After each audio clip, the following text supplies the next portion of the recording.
Ooh. Hey, we're back. It's Oktoberkast 2012. It is now 12:14 p.m. our time. Norman Chan, how you feeling? We got 6 hours left. 5 hours and 46 minutes left. That's exactly right. Jeff Green is joining us. Gary Whitta is off relieving himself or getting a coffee or something. I gotta take off my pants soon. To put on the pants back to change on, the other pants. Yeah, real pants back, please. We are doing, this is Oktoberkast. We do 24 hours of This Is Only a Test. I feel like I've said this at least 20 times by now. 24 hours of This Is Only a Test to raise money for Child's Play, which is a great charity. They try to provide comfort to sick kids in children's hospitals around the world. And they do that by giving them toys and games and stuff to kind of take their mind off of the troubles that they face. So, if you would like to give money to support our suffering, this is this is our 18. Our suffering helps the kids. 18, yeah, that's indirectly. Right. Yeah, our suffering, if you want to see us suffer more, the way to donate is to go to tested.com/donate. And at the bottom of that link is a chip-in widget, which will send money directly to the charity. It doesn't go through us. So Gary, despite it being a brilliant idea, going to Vegas and betting it all on black, to give a surefire way to double up on the money, we're not doing that. We don't have the option. And also, I need to talk about bids on one of our currently available items. We're currently auctioning off a generously donated HP NVX2 convertible laptop. It's a tablet/laptop from HP, from our friend Darren Gladstone. The current high bid for that is $1,100. Wow! There's a bidding war. And we're going to end that in about 45 minutes. Yeah, so we'll keep an eye on that, and if I just shout out a dollar figure at random, that's the current bid. Is that the last thing that we have to auction? We have one more thing. One more thing. One more thing. Just like Steve Jobs. No, it's not at all like Steve Jobs. Yeah, we're introducing the new Tested Nano. It's just like normal Tested, but it's sized for phones. I should have brought some PopCap things. You could have brought some goodies. That was kind of lame. I did a bad job of asking. I always feel bad asking people. I could have brought a pirated, unauthorized build of the PVZ sequel to auction off. Yeah. I would have been in the bidding for that. Now he tells my blaze of glory as I went back to the press. Oh, we'd hire you. We'd hire you after that movie. Would you? Yeah, we don't pay much, but you could be on the internet and make dumb video. So somebody asked me about my headphones. These are old Sennheisers. They're HD 580s, which are a great pair of headphones from about 10 years ago, and everything on them is removable except for the actual plastic parts. So at this point, I've replaced the ear cups, the headband, the cables a couple of times. Yeah. And they're totally field strips. But I love them. They're great for this because you can actually wear them for 24 hours and they breathe enough that my ears look good. Aren't super sweaty. Right. And they make me look a little bit like Princess Leia. I always have trouble. Maybe it's because I don't want to spend enough money, but I always have trouble finding headphones that have good sound quality and don't irritate the hell out of me after like 20 minutes of wearing them. Really tough. I like over the ear for that, and that's why because I don't like having. Well, I like the ones with the big cups that go all the way over. Yeah, but you don't. You kind of want airflow in there if you're going to wear. Because I won't buy that Beats bullshit. It's good for you. Well, they're too expensive. They're too expensive, and I won't give money to Monster Cable because I think they're one of the biggest rip-off artists in the. They're the ones who sell like the $40. Well, you have to have the thermite plasma $500 HDMI cable. I tweeted this a while ago, but I've always been super happy with my little Porta Pros, the Koss Porta Pros. They're $60. No, they're less than $60. And I mean, they're not high quality. They're not audiophile headphones, but they have an amazing sound quality, open sound quality for what they are. And the great thing about them is it's a lifetime replacement. Like for real. Oh, nice. Lifetime and no questions asked replacement thing. I've now gone through 4 of them. Which brand is this? It's Koss. Koss. Okay. Brian Lamb over on his site, which is Wirecutter, the Wirecutter. Yep. He does. He found a pair of headphones you can buy at mono price. They're earbuds. They're not ear headphones, and they're like $22 or something like that. They're very inexpensive, and everyone I know that's bought a pair has said, "No, don't. I'm not buying $100 earbuds ever again. I'm down on these for the rest of my life." I can't really handle earbuds though. It feels like some awful horrible science fiction movie with like earwigs in my ears. You're thinking of Wrath of Khan. Yeah, I can't go into the helmet and then. Yeah. I find there's specific kinds of earbud material that I'm okay with, but like hard plastic and all that stuff is not so good. So My ears may be too waxy for those. I got the If I same could share ones that for for traveling. detail. Ooh, if you you- found you got like an Amazon deal of the day on those Sennheiser I did. noise cancelers. Yeah. and I love those. I love them too. Till I Once left you've them on a used noise plane. cancelling headphones Oh, on an no. airplane, it's hard to go back. Noise because they canceling really or do make a noise difference. obstructing, like noise. Well, they cut out all the noise canceling provide the pink din of the noise, airplane. which Yeah, they can smothers cut it out the the crying babies and the. I mean, I was on a plane just the other day coming back from New York, and there was this couple who were. They were. It was the flight was at 10 in the morning, and they were drinking. They were just like they came out of like Housewives of New Jersey. They had that thick thing, and they started drinking early, like 10 in the morning, and then they were like making out, and then like I could like hear it. You know, I could hear the like sort of. That's horrible. So I put on the noise canceling headphones, and I didn't hear To be them clear, anymore. canceling or dampening. Canceling is what Canceling. we're So talking there's about. batteries Canceling. in there. Yeah, and they there's a power battery. Noise generators, yeah. I think There's damping an ones there's an work inline just fine. control that has a little AAA battery in it. Yeah, I actually have a pair of Shure headphones that are Yeah. so they get in your ears and block out so much that I don't use them in the city when I'm walking because I feel like I lose all peripheral sound pickup. I cannot. And it's kind of scary to me. It drives me crazy when I see people in public wearing headphones, like crossing the street or whatever. I actually want to purposely run them I over see people, just to teach them a lesson. riding bikes and driving cars with headphones. See, I in can't ears. handle Like, what that. are you doing? How This is is that only even test legal? does not endorse No. road No. rage murders of people wearing earbuds. Oh no, but, That's a but Jeff Green policy. I endorse A it VA. as does Electronic Arts. Yeah, official spokesman of Electronic Arts. No, they don't. You know, there was a hashtag you guys that you're using with the push-up thing. Guns for kids. Guns for kids. When I first saw that, I We was like, support what are they Guns for doing? Kids. I didn't Joey's working understand on it. his to support guns. Guns for My Kids. brain had to parse that for a minute. Oh, guns. A little I bit get of it. wood. But I we didn't. thought about doing push-ups for child's play as the hashtag, but it was a bit long. That's a little long. It doesn't roll off the tongue as well. We wanted something that was both shorter and less appropriate. Guns So- for Kids would make a great T-shirt too, Gun- don't you think? You need the hashtag. With a It was hashtag. number 4 instead of 4. We're Twitter's- using FOR. You should get the graphic. Would be like a little kid, you know, like holding a revolver. With Twitter's new oppressive Maybe branding killing guideline. another Oh, we were kids. thinking like Yeah. a kid In- for yeah, for in child silhouettes, fashion. like I think like an execution style with like one kid kneeling on the playground and another kid behind, with Maybe a gun begging to the for back his of the head. life. All right, Pesci right, style. The Right. kill shot when you go upside down. And it says Child's Play at the top. Right. Guns for 2012. Kids. Guns We've for gone kids. too far. No, again. no. Oh god, the chat Joey's doesn't actually even doing like it this. right now. Go Oh, here Joey! we There we go. Speaking of, There we go. Guns Guns for Kids. Kids. Yeah. When So, we get close, what are we you up guys to? have What are we I up can't to? see the monitor's I think too it's small. Listen, the next when Joey thinks the next set is going to take him over 1,000, he can't just do this, go off and do it quietly. I think we need to make that a moment, right? We need to know when he's going to over It needs to be a 1,000. moment. It's going to be a moment for Joey. Maybe the He's last gonna- 100 should be military Holy shit, I'm push-ups. done. What Oh are my military? God. No, don't. That's just mean of me. What How are many military push-ups have you done today? That's where you have to like clap as you. Oh, I thought it was like when you put the hands closer together. He collapsed. Oh, maybe a I got it while wrong. ago. Diamond could be. ones. Speaking Joey of, is a push-up machine. what's he up to? What's his number? I can't see that. You can see the monitor better than I can, probably. I don't see it. At one time in my life, I could do 50, but that was, you know, 50 is how Joey that was warms like up. decades ago. So the average number of push-ups. That's amazing. 870. 870. that's incredible. Since We're only a few sets away, I think. Yeah. Maybe like 3 sets away. Yeah. 3 or 4 sets So we have away. 6 hours to go. And you know we have a couple of bids for $2 per push-up beyond 873 is the $2 official per number. push-up. Yeah, so he's on Above $1 per 1,000. push-up up to 1,000. So every bonus Somebody push-up maybe will be wasn't $2 doing more their dollars. math properly when they bid that. Well, you know, it's guns for kids.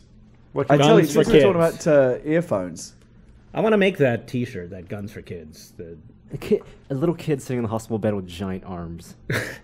I'm thinking more like the scene in Miller's Crossing out in the, you know, out in the woods where the forest, guy's yeah. begging for his life. It's a different approach. That's different really approach. grim. Yeah, look into your heart. That We know how they make. Remember Bugsy Malone? They made the gangster movie, but it was all kids. Oh, right. They They should would do that, so but like never make hardcore that now. Coen brothers. Can you imagine that? That would be great. Yeah. They would never make Bugsy Malone now. You couldn't They make just that wouldn't. today. You couldn't make it. Would be so weird. The movie with Warren Beatty? No, No, that was Dick Tracy. Bugsy. Oh, And okay. You're Bugsy. thinking Bugsy Malone was a gangster movie starring little kids. But it was all kids. It was with all Tommy kids. Like Newsies?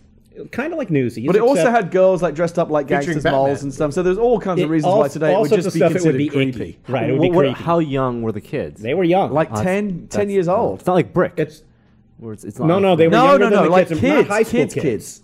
Little kids. I want to say that Jodie Foster What was the in it, point but of I could that? be wrong. What's it called? I think it was cute. Bugsy Malone. I think it was cute.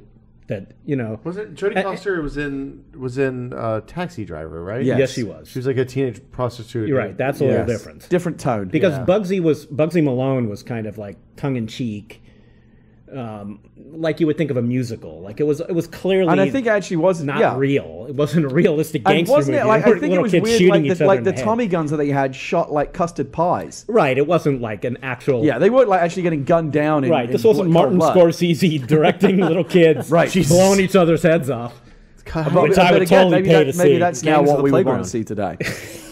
Yeah, I want a remake of The Warriors starring children, like 8-year-olds. Well, dude. you know, I saw The Warriors a while ago, and it was crazy. I don't know if you guys were even born when that came out, but I saw it in the movie theater. And if you want to Wikipedia it, if you're not as old as me, when that movie first came out, it was one of those movies. It was like a controversy at the theaters because people were like rioting in the movie theater. It was inciting fist fights because Which it was movie so is violent. this? The Warriors. Oh, right, yeah. And when you watch it now, it's like a cartoon.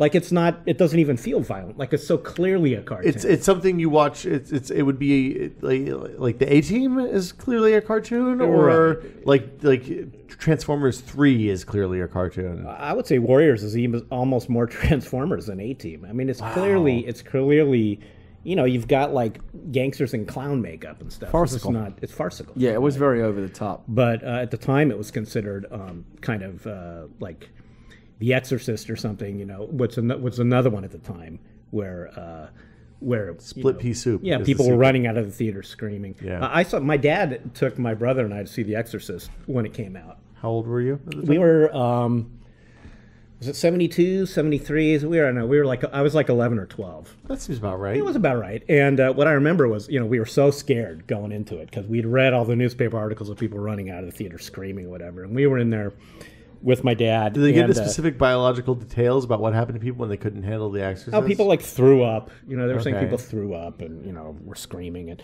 so we were in the theater and the movie's pretty scary, you know, if you've ever seen the first one, the real one. It's pretty scary, but like half an hour in this, some couple had their baby with them. And the baby great. started crying. And it kept crying. And this is my only memory of The Exorcist was that after like 10 minutes of this, my dad, who was a notorious crank, just yelled loudly like, "Shut that fucking baby up!" And the whole theater cracked up, including us. We never heard my dad use the F word before.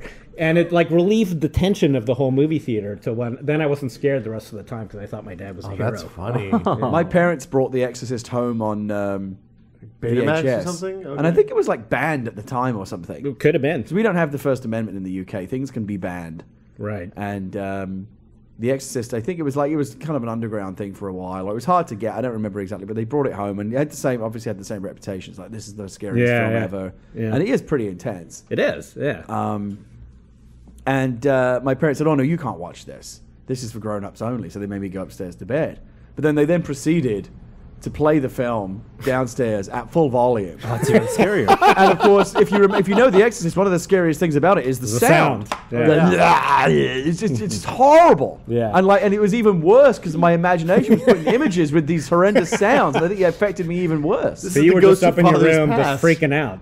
The worst one for me was my parents went out one time and they left me at home unattended. I can't remember how old I was. Yeah. I was sitting at home watching TV, and Invasion of the Body Snatchers came on. It was Hold on. it's the 1978 version, Which which is is pretty actually scary. a really Donald good Sutherland. version. Yeah, it Oh, is a that's good a version. terrifying. With Leonard Nimoy, Donald Jeff Sutherland. Goldblum, Yeah. and Donald Sutherland. And the dog with so the you human remember face. this, right? That was good. I And saw at this the when I end- was about and 6. Donald Sutherland is kind of it's an ensemble piece, but Donald Sutherland's really the star. Of Yeah, that he's movie. great. And him Fantastic and mustache. It's in San too. Francisco. and there's all that fucked up shit like the dog with the backwards human Yes. face and all this Yeah. weird stuff. And at the end, you know, Donald Sutherland's constantly don't fall asleep, the whole thing. And it's terrifying. I'm up late watching it, really, really late, going, oh my God, I shouldn't be up late watching this. Freaking myself out. But Yeah. I'm a kid, so I'm doing it. Yeah. And, you know, just as in all the Body Snatchers movies, Donald Sutherland at one point, you know, kind of figures out if you act like them, right, they can't Right. tell. So if you just act like a drone and an automaton, Uh-huh. you can kind of move among them and they don't know the difference. This is how I've survived at EA so long.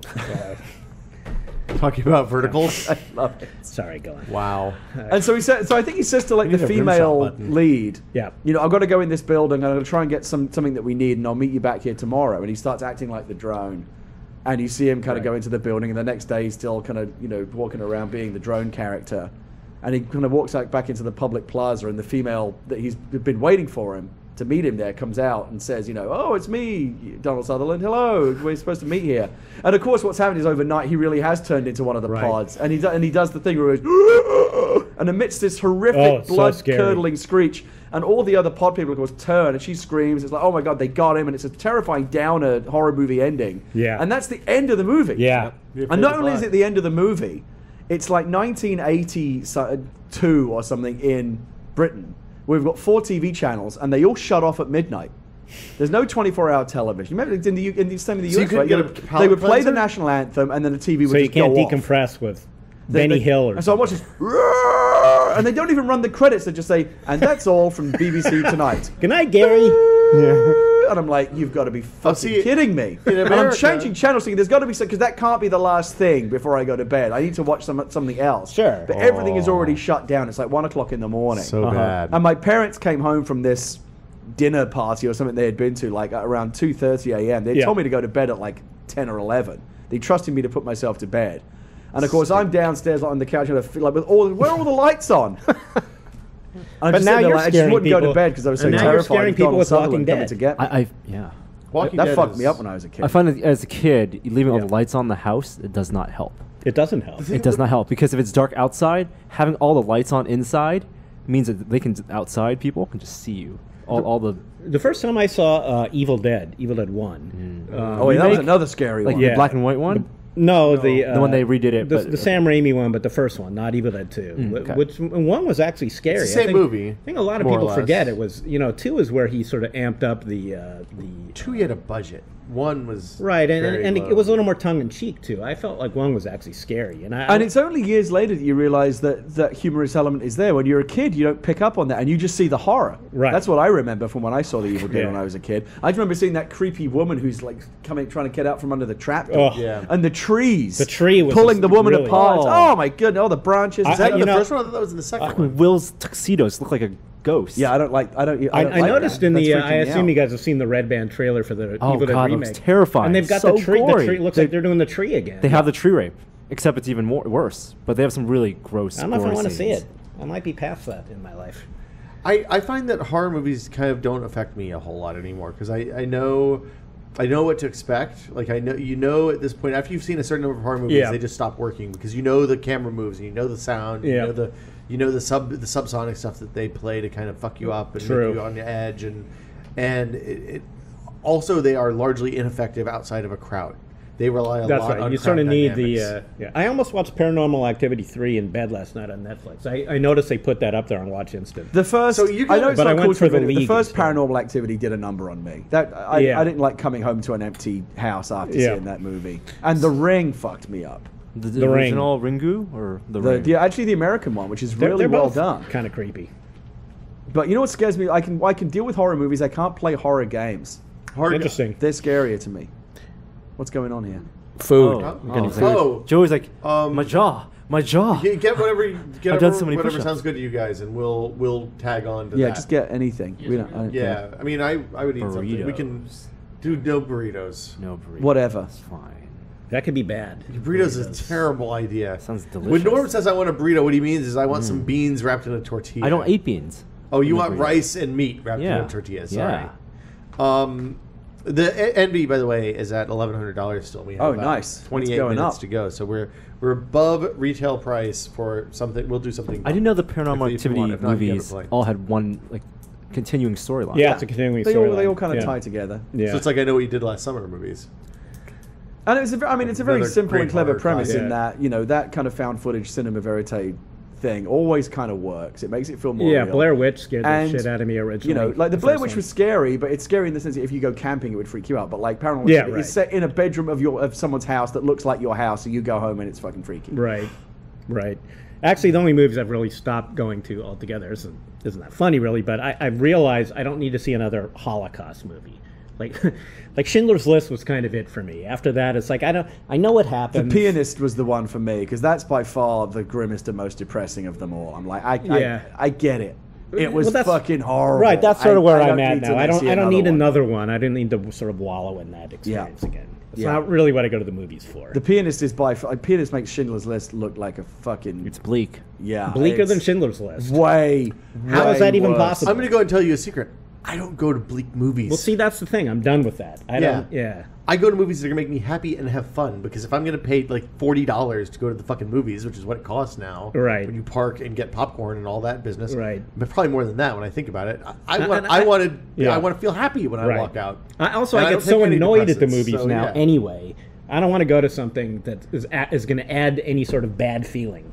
Yeah. I know I'm going to get pissed off by the people around me or whatever anyway. No. I'll tell you the secret. The secret of successful movie going, and this is something that I think only works until I have a kid, and then I'm completely fucked for life, is that you go at like the earliest showing on a Sunday morning, because we're old and we're up anyway, because the first thing you do, like the sun goes and the dog rolls over and I'm awake at 5:30 in the morning now. So we like get up and we go to Denny's and get some pancakes or something. And then we roll over to the movie theater. We've got to go and get that Hobbit breakfast. Yes, we do. They have a Hobbit breakfast. They have a special Middle Earth breakfast. Second breakfast? Yeah. Yes. Really? Is this before the movie? Is the movie tie-in? I assume it's a movie tie-in. Yes. Radagast. No, they're just coincidentally. It's a book tie-in. The people at Denny's just really like the Hobbit.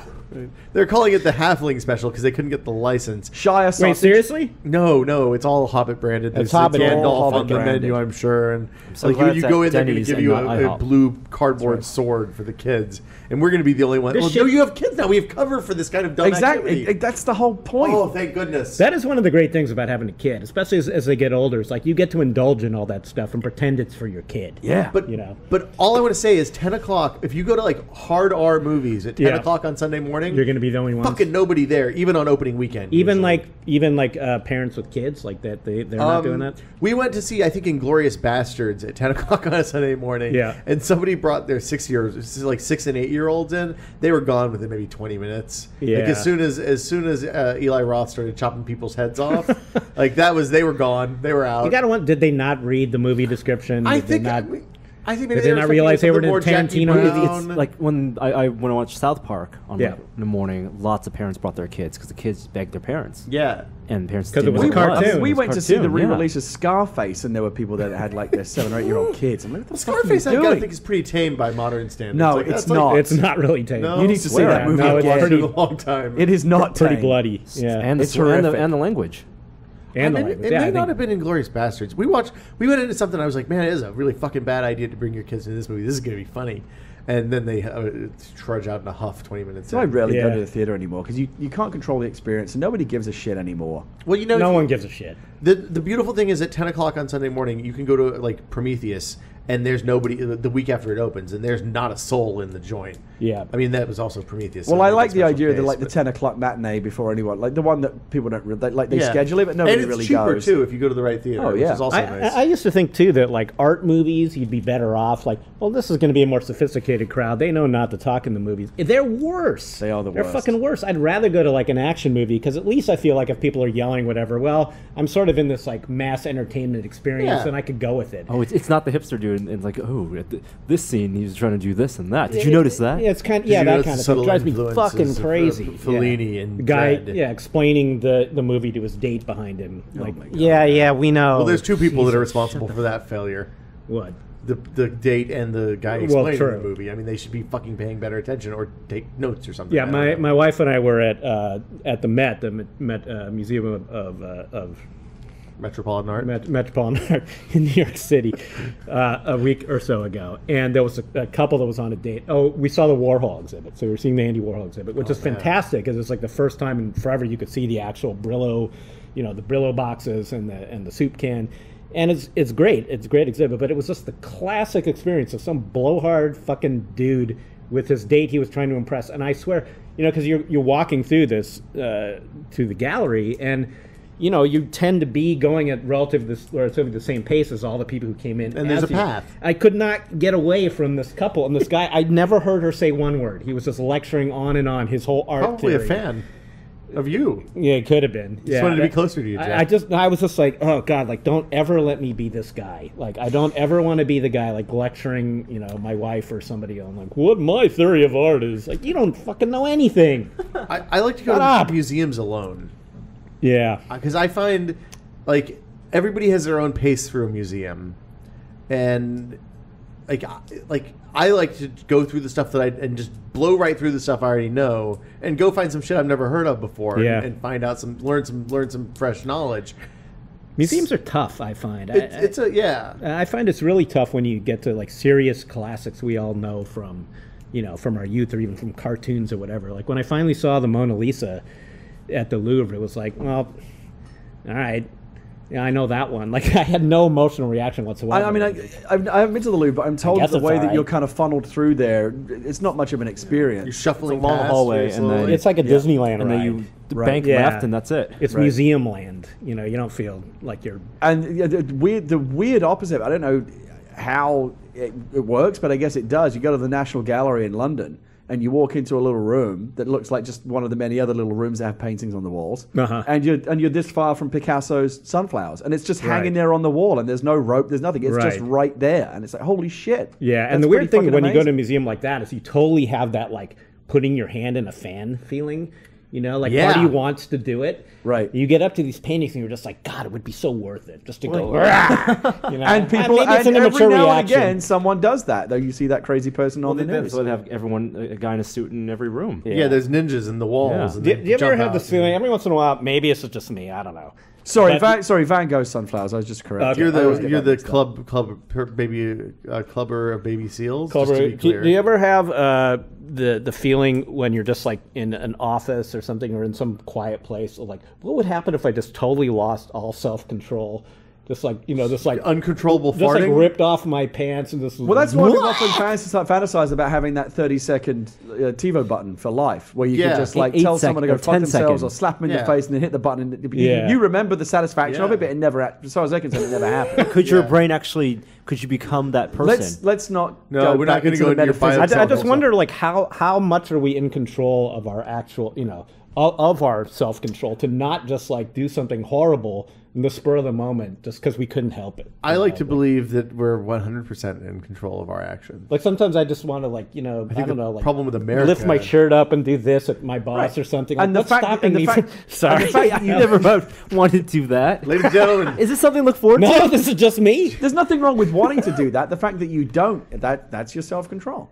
Right, but I if wonder, you were doing that, you'd probably I'd be somewhere locked else up by now. I'd be locked up. You wouldn't be here. I just want to say that seals are dicks. I learned that from watching March of the Penguins, because those seals camp the penguin hole, and they eat the baby penguins that are coming in, the daddy or mommy penguins that are coming in to get food for the baby penguins back with the herd, and the president of the United States told me that, Morgan Freeman.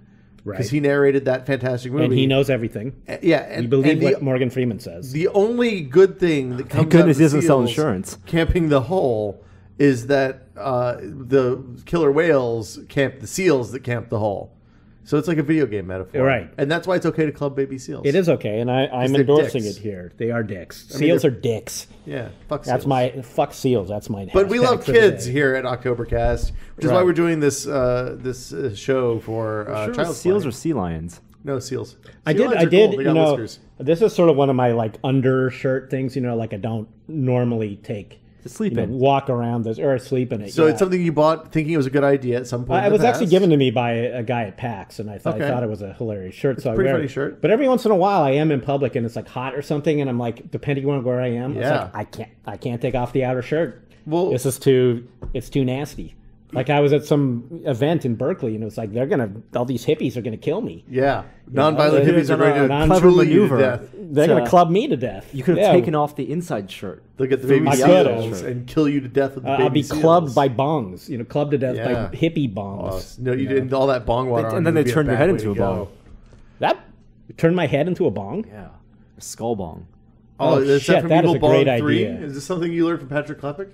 No. I have a life goal now. Someday my skull can be a bong on somebody's in somebody's college dorm. Taking a grim turn. Make this happen, people of the internet. That's our next auction.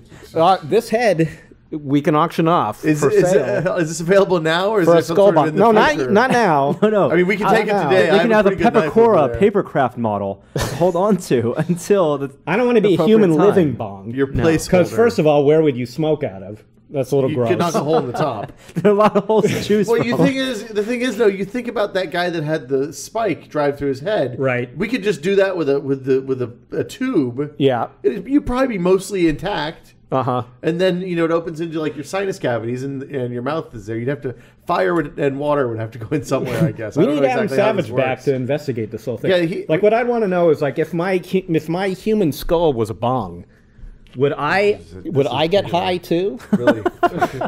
Are you still alive and conscious? That's a real in this? I feel like I'm metaphysical coming back at question. a really good time. The conversation clearly didn't sag in Yeah. my absence. Yeah. No. Well, I assume if I'm dead and I'm just like a skull, I'm not getting high. Well, I mean, but I don't Duh.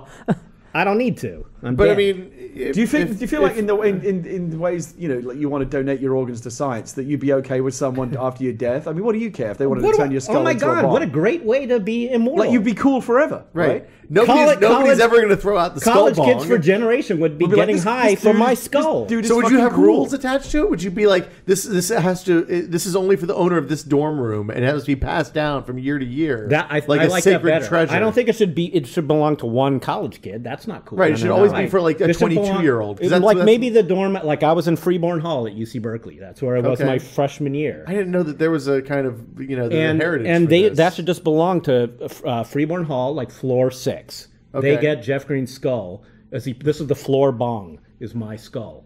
And there's like a trap door in the It's like hallway. the Village Bong. Everybody has There a could be- ride. and there could Also, be a movie, it's Jeff's total skull. movie. I like don't see this. why this couldn't be in your will. Would you be okay with I think family I think members, I like think your you could descendants, make this happen. My descendants, what, smoking out of my smoking skull? out of your skull? I think it's It's like a first family That's a tradition. little I mean, creepy. it's already hey, we're on smoking my, out of Grandpa's skull. Yeah. That's It's a little- already on my driver's license that in the event of my death, they can basically chop up my body and do whatever they want. I with think it I for- have for one of those medical too, but I science. don't have it specified. Please use my body parts I to bet- take drugs. I I bet don't- the federal government. I bet the government might get involved if your last will and testament involves carving a hole in your skull. yeah, this is why government has to go, tube in. man. I had a Fuck it. friend If who we was just got rid of all Thanks, government, Obama. thanks I had Obama a for friend who not was letting me be a skull bong. I had a friend who was a medical Romney, student in the 2012. I Romney think- would approve I my think skull Romney- bong. Romney is probably for I don't personal think Romney freedoms, would but appreciate against the skull skull. bongs. Obama would be cool with it. You think Obama would be cool with well, the because skull Romney bong? doesn't do any kind of drugs or stimulants. We He's know not that gonna- Obama smoked dope, right? Right, so I mean, I Obama think would be there's cool. photos. Romney doesn't even drink coffee. I It's on gotta his say, Facebook page. by the way, my first in my first XCOM squad, I had both Romney and Who lived? Michelle Oh. Bachmann. Oh, And wow. they're still fucking alive. Oh, you're doing it They're wrong. defying the odds. I keep putting them out on the front lines every mission, and they live. And now they're so good. They're ranked up so high. I want them to live. What's going to happen? Yeah, now you need them because they're core part of your fighting I have squad. reloaded when Captain Bachman has died. I can't lose her. Can't lose her. She's too good. Oh, you You made know- her an XCOM character? yeah, that's it. Oh, that's cool. yeah, Bachman and Romney and Ryan. Now Ryan got shot right away, and that whatever. I mean, finds I'd a want way. that to happen. We should go back to skull bongs. Yeah, I had a we friend get away who from was a, politics. This uh, isn't a metaphor for something we want to happen in the real world. But I did Friends when I was making my first squad. And that was a Yeah, horrible mistake. that's not a good idea. Because at some point I was like, shit. Like in order to get the rest of my squad out alive, I'm gonna Yeah. have to either kill Norm or Gary. Right.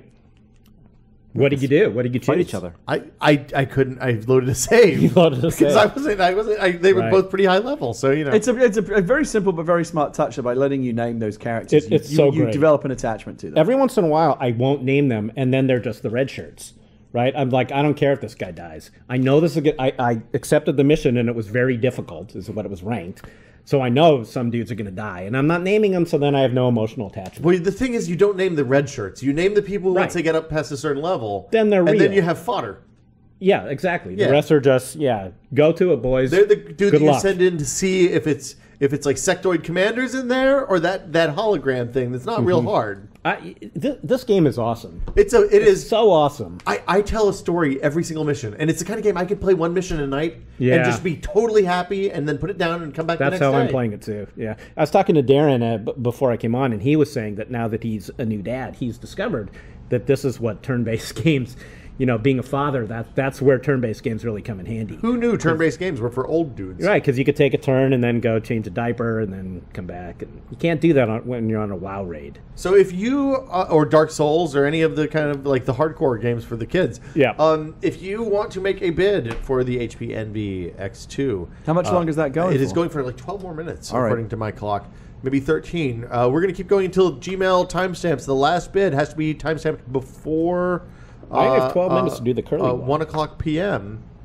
Pacific time. So you have 11, 12 minutes, 13 minutes, thereabouts. If you want it, the high bid is, I think, someone on $1,100 Gaff just said right they would donate $10,000 to have Jeff Green's skull as a bong. So I Yes. mean, maybe we can make that deal. Donate it to Child's Play. I right think we'd now, have to and get when you lawyers die, involved. We'll have it shipped to them. We need some lawyers. Like, is there like Let's a get time some lawyers limit? involved. Like, You may when want to talk does to your my wife. skull Do you become think there would be available? any legal reason why we couldn't? What if do your this? wife wants the skull bong and doesn't want it to go to I some don't think stranger? my wife wants a skull bond. Would you be okay with them like painting it and kind of like Oh, hell yeah. like painting Decorating like it? Anything painting they like a want. wizard on the side of the skull and shit? You like could turn that me would into be cool. Gandalf. You could turn me into, I don't care. You could turn me into Lady Gaga. I don't care. Do whatever the hell you want. Is Right. Is this one of those situations where You would be immortal in a way. This kind is of. what I'm liking about it. Yeah. never forget?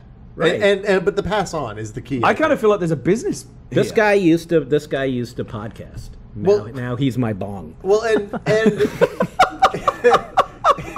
if you think about it, this is, I think, a lot less morbid than those people that take their mortal cremains and turn them into like a fake diamond or something like that. And really, I'm helping future generations get high. yeah, I mean, what greater gift can you give What- to the children what of greater gift? America? I'm Aside enlightening- from, of course, toys and video games. Right, through but a I'm fine enlightening charity. youth on like why Dark Side of the Moon is so great. Even though Yeah, you should watch it and start Wizard of Oz at the same time, Right. man. I mean, let's be clear that I've never actually Despite done going any to illegal Berkeley, drugs, no. nor would I advocate it.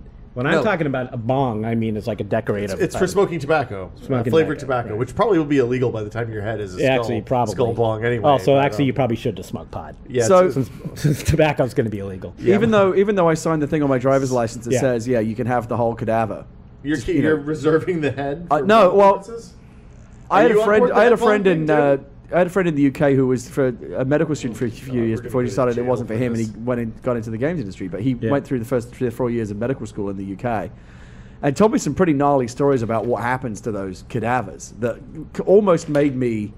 You're talking about for education? It doesn't matter. Honestly, By the what time difference it's does it make? But then I thought, like, I'm dead, so Yeah, what's- exactly. I'm going to show you guys a the photo. cadaver. Am I going to want to see this? No, it's fine. After you bust out the placenta pictures, all bets are off. I posted this on Twitter the other day. I was at the Museum of Natural History with my wife, which is a freaking amazing Dinosaurs, museum. man. I mean, speaking of museums where you don't get it and it's hard to have an emotional reaction, this is the opposite. Did you know was the new Can we? the restoration? What am I looking at there? Well, it's this over is here. a Tyrannosaurus Rex. Oh, How do yeah, we? very cool. Yes. I'm gonna So bring that's it- I'm real, gonna bring but it over that's here. not what I wanted to show. Oh, okay. It's Do you actually- want to go right or left? Or Go here. You should make sure. find the next one. Then I we'll should switch find over. it so that there's nothing inappropriate on here. Oh, saucy pictures of Triceratops. Right, You exactly. know, they're really just Oh, well, juvenile here's what it is. Taurosaurus. So this led to an actual moment of, if you go to the evolution area when they have different human skulls, this was the representative of Homo sapien. Yeah. Okay. So this dude is me right see in the this. very front. Hold it up into RoboCam. My buddy touched the hand, shook the hand of that one. There you go. Yeah. So And I took a photo. RoboCam, Norm. Right What there. are we So- looking at here? That just looks well, like that's a just human skeleton. It is a human skeleton. But how did this guy get to be the representative of humans in the Oh, is that Museum of actually a Natural real History? skeleton? That's a real human Okay. skeleton. And how did that guy have to apply for that job before he didn't died? donate his body to the Skull Bong Fund. I'm pretty Yeah, So so what what I'm I'm saying say, is- like, yes, you can have my whole body as long as if I get something So to do something cool. yeah, like my be in a first museum. reaction was like, man, this poor schmuck. But then later I thought, no, he's representing us to, Yeah. in future generations at the museum when there's Homo whatever. Which he's- Homo super erectus. Right, he I gets guess, to be I guess that guy. they want to pick a skeleton that they feel like is a good specimen, right? A nice Do you have to have good shapely- bones then? Yeah, I mean, good bone structure. So maybe you have to apply for it, and they Well- measure? Do they look at your skeleton? Like, sorry, dude, your pelvis is it- fucked. It up. may be You're that they're looking. you got for an ugly pelvis. They're looking for a Costanza situation, somebody who never had any same photo, broken Jeff. bones What's this or one? has bad I took cartilage. the same photo. You did. Yeah. See, so look, he's on 2 iPads. This know. guy is living the good life, dead. I mean, This is why I'd like to be a skullbong. I took I'd like a- to be passed around. I really am thinking that you could be onto something here. So we have to investigate this later. I took a picture of Lucy, who's the first. Right. Also at that museum. But that's not. I think that's a casting. I Oh, don't think really? That's the original. Oh, that's fake Lucy. I think the original's Okay. in the museum in London. Oh, okay. I didn't realize part of that. the English's history of stealing cultural artifacts from third world countries. Sure. You know. Yeah, it's Lucy and all the stuff from Greece. Yeah. Oh, I thought I was looking at the real and, Lucy. Okay. I was bummed out when I found that out because I was talking to these dudes. I was like, "Hey, it's really we're standing next to something that's like 4.8 million years old, and it's a descendant." And we could be We're that. descendants. We could be that. So Yeah, 4.8 can million Can I years. do another show and Yeah, tell? of course, I'm yeah. totally changing the subject here, but I. No, I mean the skullbong thing was going pretty well with the crowd, but I mean if you want to talk about something else, that's totally Well, this fine. is just. think we mind This that. is. I was visiting my daughter in New York City, and she boy. started college, and I went to visit her floor. And we went into the lounge, and on the lounge they had posted that the kids on the floor had started posting rules, Okay. floor rules. What a bunch of fucking fascists. Yeah, and No licking Shaq's dirty bunions. That's right. a good one. This is where my daughter lives now.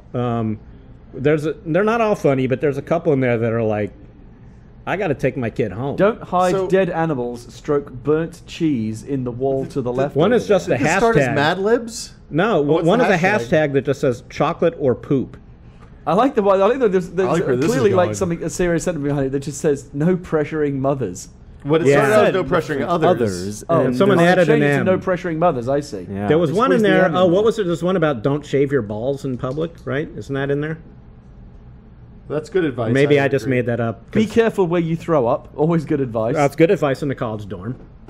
7 days ago, somebody said, "Is chocolate or poop a new hashtag I should know about?" That was from to you. No plopping with other jizzers. What does this that is- mean? I don't know. I don't want to know that one. That's yeah. So you could something- clearly tell where this started as. It's the floor policies. Right. And there are two policies to start. Space Yeah. to speak about problems, common Right. feelings. Right. And also safety first. Right. And then these students took liberties. Took liberties with it. Yeah. Yeah. It was a democratic process. You know, when I was in college, we had a housing shortage. So a bunch of dudes from Malaysia lived in our lounge at the end of the hall. Yeah. It was like 12 guys in there. I thought it was really weird that they put the exchange students all together in one room by themselves. That's kind of weird. But you know, that's Vanderbilt for you. No, So- they typically put all the international students in one building. 'Cause this they- was they- in one Wow. room, at That- the end like of the, boat end people. Of the hall. Well, yeah, at Berkeley, there's the international hall. Oh, there's the international Yeah. hall. But you weren't like assigned there because you're foreign. You know, you weren't like the boat people. of Well, these Berkeley. guys were all assigned there because I think they registered late. And the thing that was awesome about them was they completely disregarded all the rules about open flames in the dorm. So they were in there cooking like sweet Malaysian food all the time. And we learned all sorts of. Good I do stuff. think it is a good idea, really, to segregate foreign people into separate housing. So you're saying a policy of separate but equal is what you stand by, Jeff Green. That's Ladies and an- gentlemen, on that note, Jeff Green. That's another EA policy. We've got to Mad Libs you. 'cause Joey- I think wait, we I Oh, gotta we Mad do Libs have to you. Mad Libs you. Well, And right to be before we honest Mad with Libs you, you. Yeah. I'm kind of reticent to do it because you the were one standard of the last high year was points set last so year. high. I I don't know. know if we can It's- possibly. we don't need to do it again. I mean, I frankly, thought we shouldn't come back to this. I thought it wasn't that great a segment last year. I'll be perfectly honest. I probably can't top last year. And yeah, yes, Joey Norm. has done 919 push-ups. We missed it. Oh. He has. Oh, wow. He We has got done now one more set, maybe? more 2 more push-ups sets? than there are people in chat. Oh, that makes me sad. That's more push-ups than probably the rest of us have done in our entire lives. I haven't done Right? that maybe in elementary school. Jeff, I'm going to give you a choice Yeah. between Mad Libs from Outer Space, Yeah. Star Wars Mad Libs, and Monster Mad So Libs. after all that talk about how we So weren't we're- sure it was we a are good gonna idea do to it after redo all this, this? and Yeah, the come Star back Wars here. ones are bad. We don't have to do it. Or the fourth option is you just don't have to do Because it. really, you know, it all boils down to like There are fart 2,200 jokes people. and- Yes, and butt that's jokes. what We want. love that.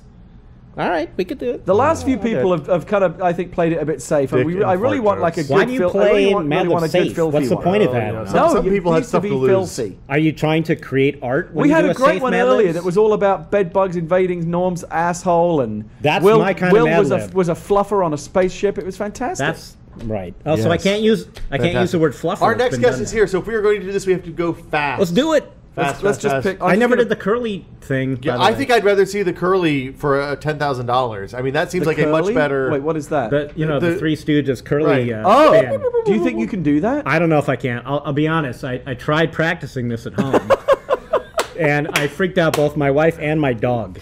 My dog was like running around in circles, like, what the hell's Was he wrong with chasing the Dad? feet or the He was like head? whining.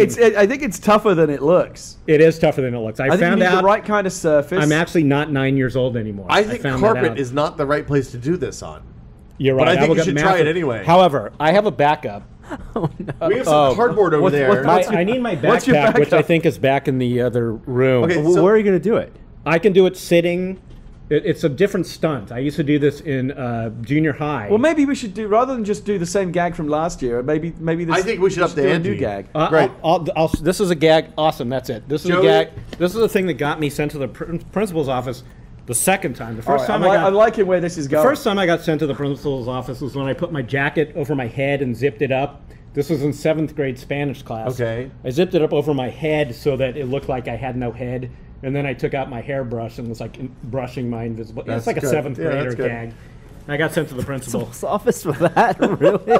So School It was a really different strict, time, dude. no. different time, different kinds of humor. We didn't have Reddit. Just you can't see this. He's taking out Kids a lot shooting of guns We in didn't- schools. we This is and- before the we didn't have the before internet, everything. right? Okay, if It's- you It was, put you that on my can't head, you can imagine jam what it this right world was through. like. You really can't. No, I'm not ready. doing the. I'm not doing Oh, that thing. okay. My I dad thought could we were do gonna that. do He the did it bishop with a thing. pocket knife. Oh my No, this is goodness. different. This worries me. This might be something people don't know about me, but I actually have a prehensile chin. If we see that. Oh, I'm. see Oh, that? That is oh. Good God, man! Oh, you're I don't like that at you're all. like evil Popeye. This is. I'm hoping this will be a. Oh my gentle Jesus! I'm putting this out there. Oh God, no! I'm putting this out there for the internet to make a GIF of. yeah, do it Just again with gives. that. Oh! I don't like it. Okay. No. I didn't know this was something that could happen to people. Now you see why having a Jeff Green skull bong would be so valuable, because It there would- might it would- be it you would could be hold very the malleable. you could hold the your pot right. Valuable because it's malleable. It's okay. Put your weed in here. So You So kids is are so that it? proud of you. Okay. Is that the party piece, or do you have something else? No, there's more. You must have been a there's more. fantastic hit when your daughter brought dates home. Oh well, yeah, and I'm going to keep doing it. So here's the thing. Okay, let's see and number the only one. other person I know that can do this is my brother. So I actually think we might be the next evolution of This man. could be some sort of weird one-off mutation. I might be the missing link to whatever's coming next when we have like thumbs here. So the so I chin can do thumb? this. Well, that okay. How many can you get there? Is the Oh, question. what? Oh my God! So when I was a kid, I could do a whole lot. Do you So- carry these pencils with you for just this purpose? Well, I did for Is today. it like, who needs that many pencils? No, I did for today. Oh, you brought it I 'cause you I might- came in okay. advance knowing I might not be able to do the curly spin. This is principal's Okay. office My worthy. gentle Jesus. I got to take off the. All right. is going Keep to- in mind that I'm 51 years old, so I'm speechless. don't think that when you're older you have to actually get mature. Just kids, it's a bad idea to put pencils or anything smaller than your elbow Now, in your ear. now in the old days, I could do these. Oh my I don't know if I still can. No. I'm gonna- What are you? Wait. What are you gonna do? No. oh. No, I can't look at it. This is turning into some sort of weird geek show, and you're starting to look like the wrinkle face guy. I'm not gonna be able to do it, but this is- I can do this one. This is the ravages of age. Oh, Ladies and gentlemen, That's- for the kids. It's gonna be hard to top that. I That's think. gonna be at least boy. like 500 Thank you bucks very in much. donations. That should probably And- also be a GIF too. a Thank, GIF. I'm pretty. I'm going to give these pencils back to you. Yeah, if anyone wants, you can We're auction these cool. off now. They have my earwax on them. We'll give you $5 each to take them It's why you away. can't wear It's coming earbuds. from the kids.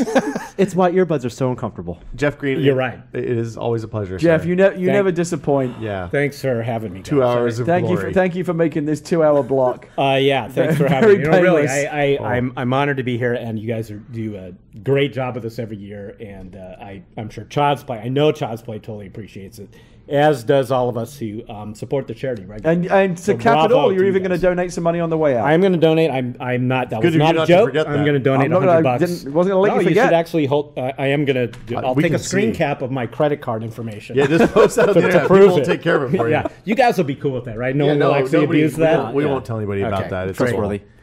Thank y'all. Thank you so much, Jeff. Thank you, John. Good luck. You have how many hours left? It's 5. We're 5 on the home hours. stretch but I now. think they're going to blow by. You think so? I have confidence. Third wind. I'm in that area where I've got the third wind, and yet at the God, same don't time, let that go here. I know. You know how at the end of It's a fart Brazil, joke. Yeah. where Jonathan Pryce is in the chair and he's going to get tortured, and then Robert De Niro bursts in and saves Right. everything on that adventure. But then you realize at the end that he was just mad and in the chair all along. Right. I kind of feel like that's where I am now. You are in a chair, and you've been there I feel all like along. I'm I think there's- optimistic. Yeah. And things are going well. Aren't there two versions We're on the of the upswing. ending? There's like I think 4. there's a There version were. where There was a he's not- bullshit studio version, but Yeah. the real version is the one where he just where went he's mad in the actually chair. right. And I feel that's kind of like where I am now. Like, I'm imagining this fantasy version. We're in the of this final where season of Roseanne. I'm bouncing back. The last 5 Uh-huh. hours are going to be entertaining, but in reality, I'm just sitting here dribbling down my chin. You're way over the hump though. It's a death march of fun from here on out. Yeah. These last 5 hours are not easy though. I remember from last time.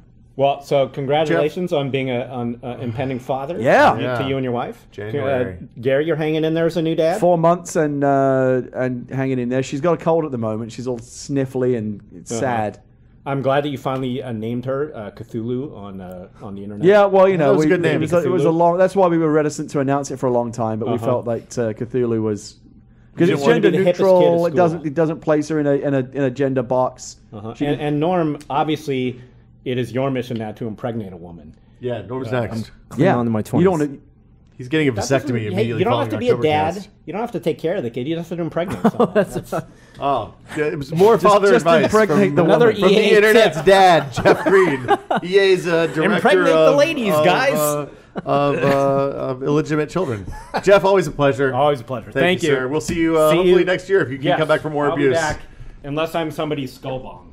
Well, hopefully not that Hopefully soon. not. Hopefully you I have many really, I more really years. do think that credits some reason. I think you should call your lawyer and look into that. 'cause I am gonna look into it. Yo, What Jeff, could possibly be cooler? You or someone has lost your wallet here. That's probably I'm my gonna wallet. look Oh, at that is you. my wallet. It is.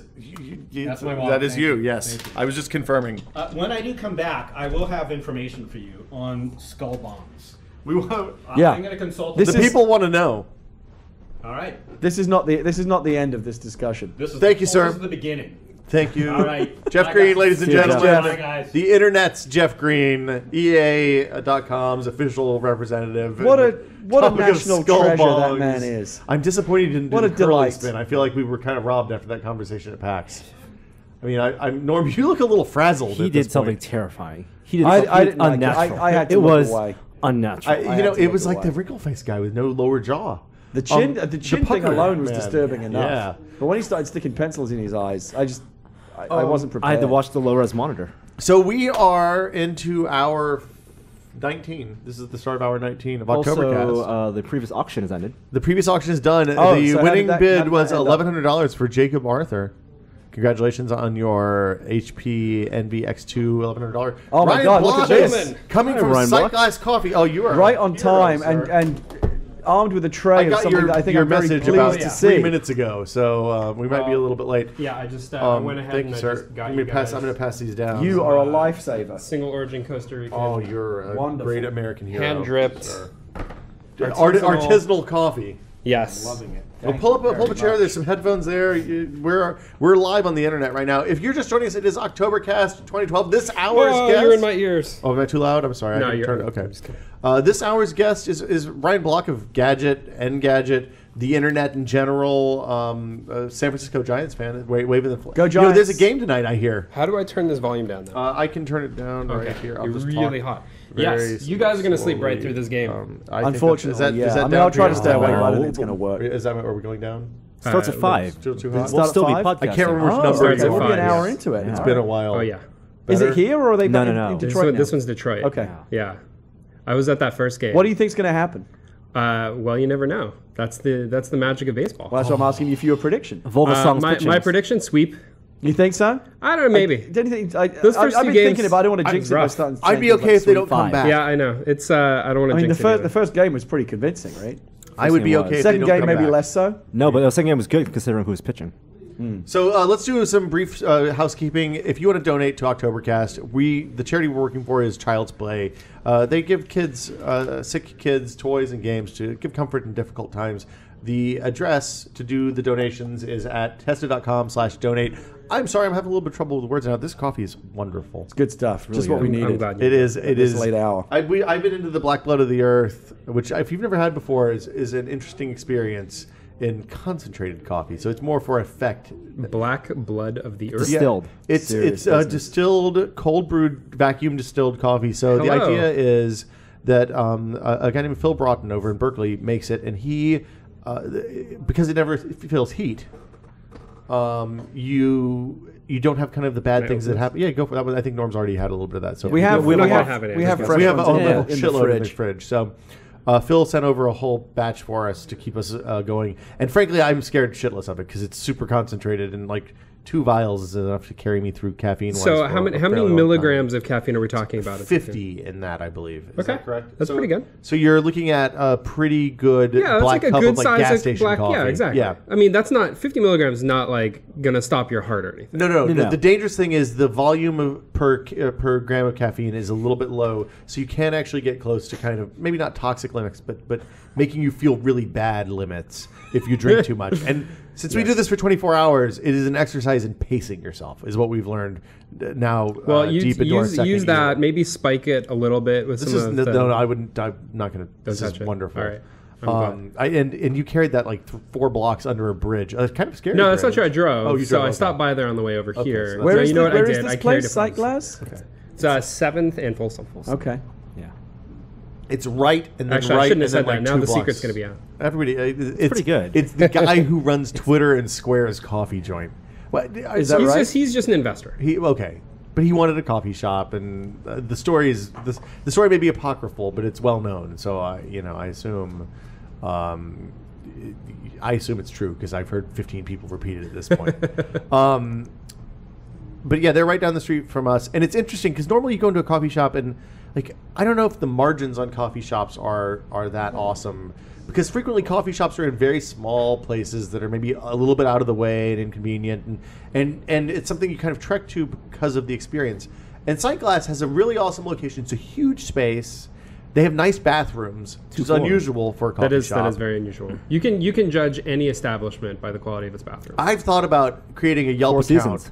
where I Always just the best. exclusively rate Wait. restaurants based on the likelihood of somebody seeing my Johnson, like due to doors closing or not adequate urinal dividers or some sort That's of. a So you're really thinking that paranoid the higher version of the percentage, iToilet. the Wait, likelier but- you are to go there. You know, the funny thing about bathrooms is that you get this curve, and then you get to the height of the curve, and it drops off immediately, and that is when there is an actual dude in the bathroom there, an attendant. Yeah. handing Oh, out then they towels. get back. I'm never and then it comfortable just with goes that. immediately shoots down. Yeah, Yeah. because like while It's the like the mouthwash uncanny is valley nice, of bathroom. The guy, the comfort. attendant, is supposed to be a sign of like a classy establishment, right? But it just makes me feel weird. Yeah, it makes me feel very uncomfortable. It is a It's social It's interaction not, it's not that done we- anymore. And then I have to tip the guy because I washed my hands. Yeah. Right. Yeah, it's, Like, if and you that's refuse- negative it's fine. incentive to wash your hands, which Yeah. everybody should be washing their hands. And Yes. he offers And he you the literally hand does towel. nothing, right? He may hand you a towel. No, I mean, just to be clear, being the dude that stands in the bathroom all day is a terrible job. oh, that's a terrible job. Nobody wants to do that. But I mean, Terrible so job. I always tip those guys, except for I hardly ever have the right denominations of cash. So then if I'm going to be there drinking for a long time or something, then I have to make either an upfront investment, which is a gamble that I'm going to be there for long enough to pay that off. If I put a 10 in the or 20 in the bathroom attendant's jar, I'm there for the rest of the night. Like I got to Yeah. wash my hands Oh, yeah. a lot. Yeah. What if he Or forgets? you Or you're going to be stiff asking him that guy and for leave. favors. Yeah, but, I mean, the other alternative is to be like, oh man, I'll get you on the next one, and then just never go back to that place Oh, again. no, that's So not cool. either one is like it's bad. It's too much social pressure for a New hotels. difficult situation. Hotels, best bathrooms. The Four Seasons downtown is my like Powell Union Square secret bathroom.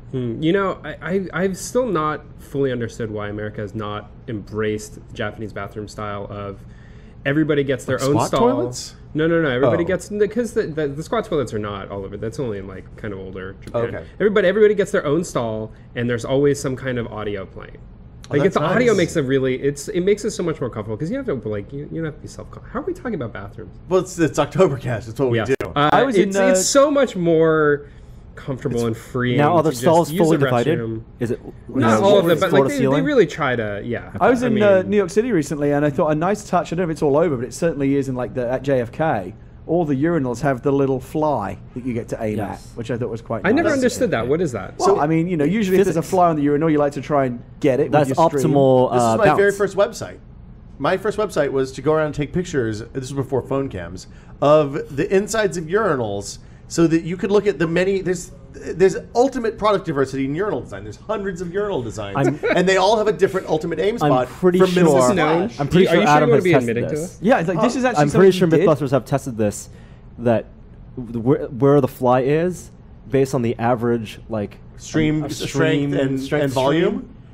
that is the bounce is least Right, the minimal splash. The reason it's there is a design thing. They put it there because if there's a fly in the urinal, Because they men know you naturally will aim for instinctively it. just aim at it. Now, have you guys ever seen a urinal where the fly has been like worn down by years of use? That's not good. I have never seen it. No, I mean, every time I see the fly, I'm wondering like how many dudes is it going to take? I think it would I think take that's a to 200 erase years. decades. That's like 200 years from now. we need that problem. more That's not advancement. like We need the 10 moving years. fly.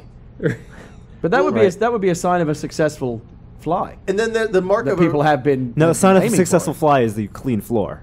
Yeah, right, no around you. splashback. No, nobody. The thing that amazes me is the ice in the urinal. There was a bar in the Richmond that we used to go to watch football games that literally like they just dumped the spare ice from the bar thing in the urinal at the end of the day, and it's a very brisk, refreshing experience. Why is that? It's just you go up there, you're going to the restroom, you get to make a hole in the ice, which is fun to begin. Because you are with, melting the Because ice. you're melting the ice, and the whole area around the urinal is cool as a result of the ice. But is it like It's not misty? cold. No, there's no misting. There's no spray back off of it. The whole ice absorbs the splash, which is nice. It's probably incredibly wasteful because if you think about the energy cost and the water that you use to make the ice, there are much better things you could do with it than dump it in the urinal. But I always thought that was a nice touch, which we also had the opposite of that for a long time. Sushi Groove, they plumbed the toilets wrong, and they had hot water in the toilets. The one down at South That's not Market. So you'd be maybe you'd had a couple of drinks because we used to live down the street from there and would go have sushi and then stumble back to the house. Sushi Groove? Yeah, it was a place that was really popular about 10 years ago. So Okay. that I don't tells trust- us- I was living in New York then, so I apologize. Oh. Yeah. Sushi Groove sounds like trying to be too hip, but not authentic. No, it was called that because they had a DJ every night. I think is why they called it sushi. It I was like- stand by my trying to be No, too hip. your initial assessment is probably correct. But it was the local. I lived in the neighborhood, so it was the local sushi place. And it was the place where you go and the waitress knows the waitresses all know you, and like as a result you drink entirely too much sushi sake on Tuesday night, and mistakes were made. But they had the toilets plumbed backwards, so there was hot water, and you're standing there, and it's just a fucking oven coming off there. It's a horrible experience. Nobody wants that when you're trying to go to the restroom. in a Wow, sushi I mean, what if bar. it was really cold out? It doesn't. We're in San Francisco. It doesn't. It we gets, don't- it gets a little cold No, sometimes. a little cold, but not cold. It was inside. The building was heated, so you were never in a situation where you're A coming heated straight building, from the, eh? Yes, it's interesting, and I think they probably had insulation as well. So, Ryan Block, how are you doing? These I'm days? doing well. How are you guys doing? We're Pretty tired. I mean, Pretty well. As, All as things I know the, considered. I know you the were answer warned. to that. I don't know I was warned. how we seem to you, but on the inside, I trust you. You, It's you not a pretty seem picture. you seem like your normal, wonderful, handsome selves, except a little sleepy, Maybe a little punchy. a little prone to going off on the tangents. Oh well, I mean No, that tangents is, are all that part is of our normal normal That is mode. true. Just But- maybe in a heightened way Yes. this time. One of the things we learned even randomer. is that Tangent. you lose the ability to pick up basic social skills, social cues from other people. Yeah, you like kinda become I'm a bit bored, socially or tone-deaf. Can we I can we can't talk believe you about just sleep said that. deprivation? Or yeah, Because- totally. We had a because you already had this conversation. well, we've had a We conversation, but danced there's around more. it. There's plenty. What's of, your take on it? We 24 hours. We can repeat stuff. It's So, totally fine. first of all, I find it amazing that we need sleep, right? At all. It's kind of wild when you think about it. Like we're these animals, and we have to shut our eyes and turn our brains off for a third of our lives. it seems like an evolutionary It's disadvantage. yeah, exactly. It's like, what's the point? I don't Well, quite I like. mean, we're capable of doing all the things it we need makes to sense do to me while that we're you conscious. need time to regenerate stuff, right? Well, there's been a lot of research into this because, of course, the military is super interested in the ability to remove the need for sleep from soldiers. It gives Yeah, you a big absolutely. advantage and stuff like that. There's a couple of competing theories, and the one that I like best is the sleep gives you time for your brain to kind of like it's like there's a constant buffer of waste products building up in your brain. Neurochemicals and stuff like that, and sleep gives you time to kind of bring those levels back down to zero. So right now, our brains are super polluted, judging That's by the what the fact buzz that we've is. been Well, I awake mean, for your 36 brains are hours. all pretty polluted. Anyway. I live a relatively clean life these days. Clean It's living? shocking, yeah. But I'm old and I don't drink too much or do anything bad anymore. What- Will has a what- baby on the way. Yeah, and congratulations in order Mazel- for you guys. Yeah, Mazel the tov. last time I saw you, you were a bachelor, A single and now you're a man. married man. I wouldn't exactly have Well, not necessarily a bachelor, but you know, you've single man. you've put a ring on it I was filing taxes as a single individual, and So- now So the wedding band Yes. is a distinctive, is something that everyone has to make a choice about. Yes. And you're still in the phase where you're handling it. Oh yeah. It's like a weird thing to have on your it's- finger. Yeah, Doing this a I lot? don't wear anything on Yeah. my body. I don't. No I don't watches. like no watches, just clothes and glasses. You carry a That's it. phone. Yeah, but I mean, I don't have any like things on my person. I'm I don't the have same way. I don't have bracelets. I don't have No puka shells? accessories. Yeah, no necklaces. Okay. My nethers. Let's not talk about that. We're but good. We're yeah. Otherwise, family. no piercings. I mean, I don't have things on my body. So it's very weird to me to have. Tattoos, any of that stuff, or are you you're it's not- a blank canvas at this point? It's not that I wouldn't have tattoos. It's just a physical object. Okay. I just don't. It's just weird and Okay. uncomfortable to me. Yeah. So this wedding ring thing, because I went through this. I had the same thing. I'm not a jewelry guy. I don't like watches because I don't like. I feel like I grew up on a farm, so a watch and a ring are good ways to lose hands and or fingers. When you went with the wedding ring, the band, what were your choices? Like what did you go through? Like down the titanium path? You look at like what's the metal that represents me, Ryan Block, and my union.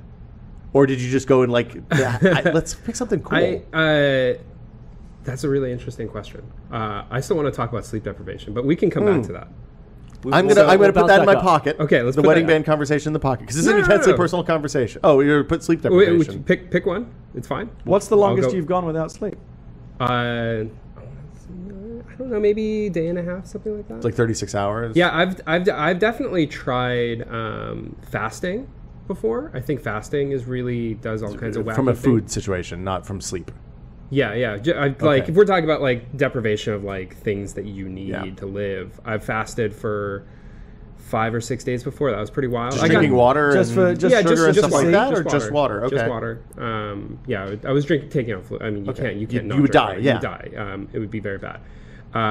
So I've done that. I haven't really done I mean, like when you go without sleep, it's crazy how quickly your body starts to shut down. Well, the thing and your like basic functions, like coordination, it's ridiculous. Tell me about the it. thing that happens is it's very difficult to handle, to actually stay awake through the 3 a.m. to like 5:30, 6 a.m. window. That is a time that, unless you are incredibly stimulated mentally in some way, whether with scintillating conversation as we try to do on Oktoberkast, or actually we built Lego this year because we thought that would be maybe more fun than talking That to did each get us other. through some An dark times. hour and a half went by. It's always darkest Yeah. just before the dawn, gentlemen. It's what We built some Minecraft Lego, and it Old kept Nordic us, saying. kept us sane briefly. And yeah, so you really just like you want to shut down, and even if it's just for an hour or two, close your eyes. The longest I stayed awake was when a friend of mine and I drove back from Arizona. He lived in Arizona, and we needed to get back to register for school. So I'm so old that when we registered for college, we had to take a piece of paper that we filled out with a pencil, and we went to the different stations to register for classes by different departments in the gymnasium of the university. Oh, nice. And like there wasn't the Vax. This was we did this for 1 year, and then they brought on a Vax-based class registration system, so you could dial into the Vax with your 2400 baud modem and register that way, or do the card thing if you weren't cool with the computers.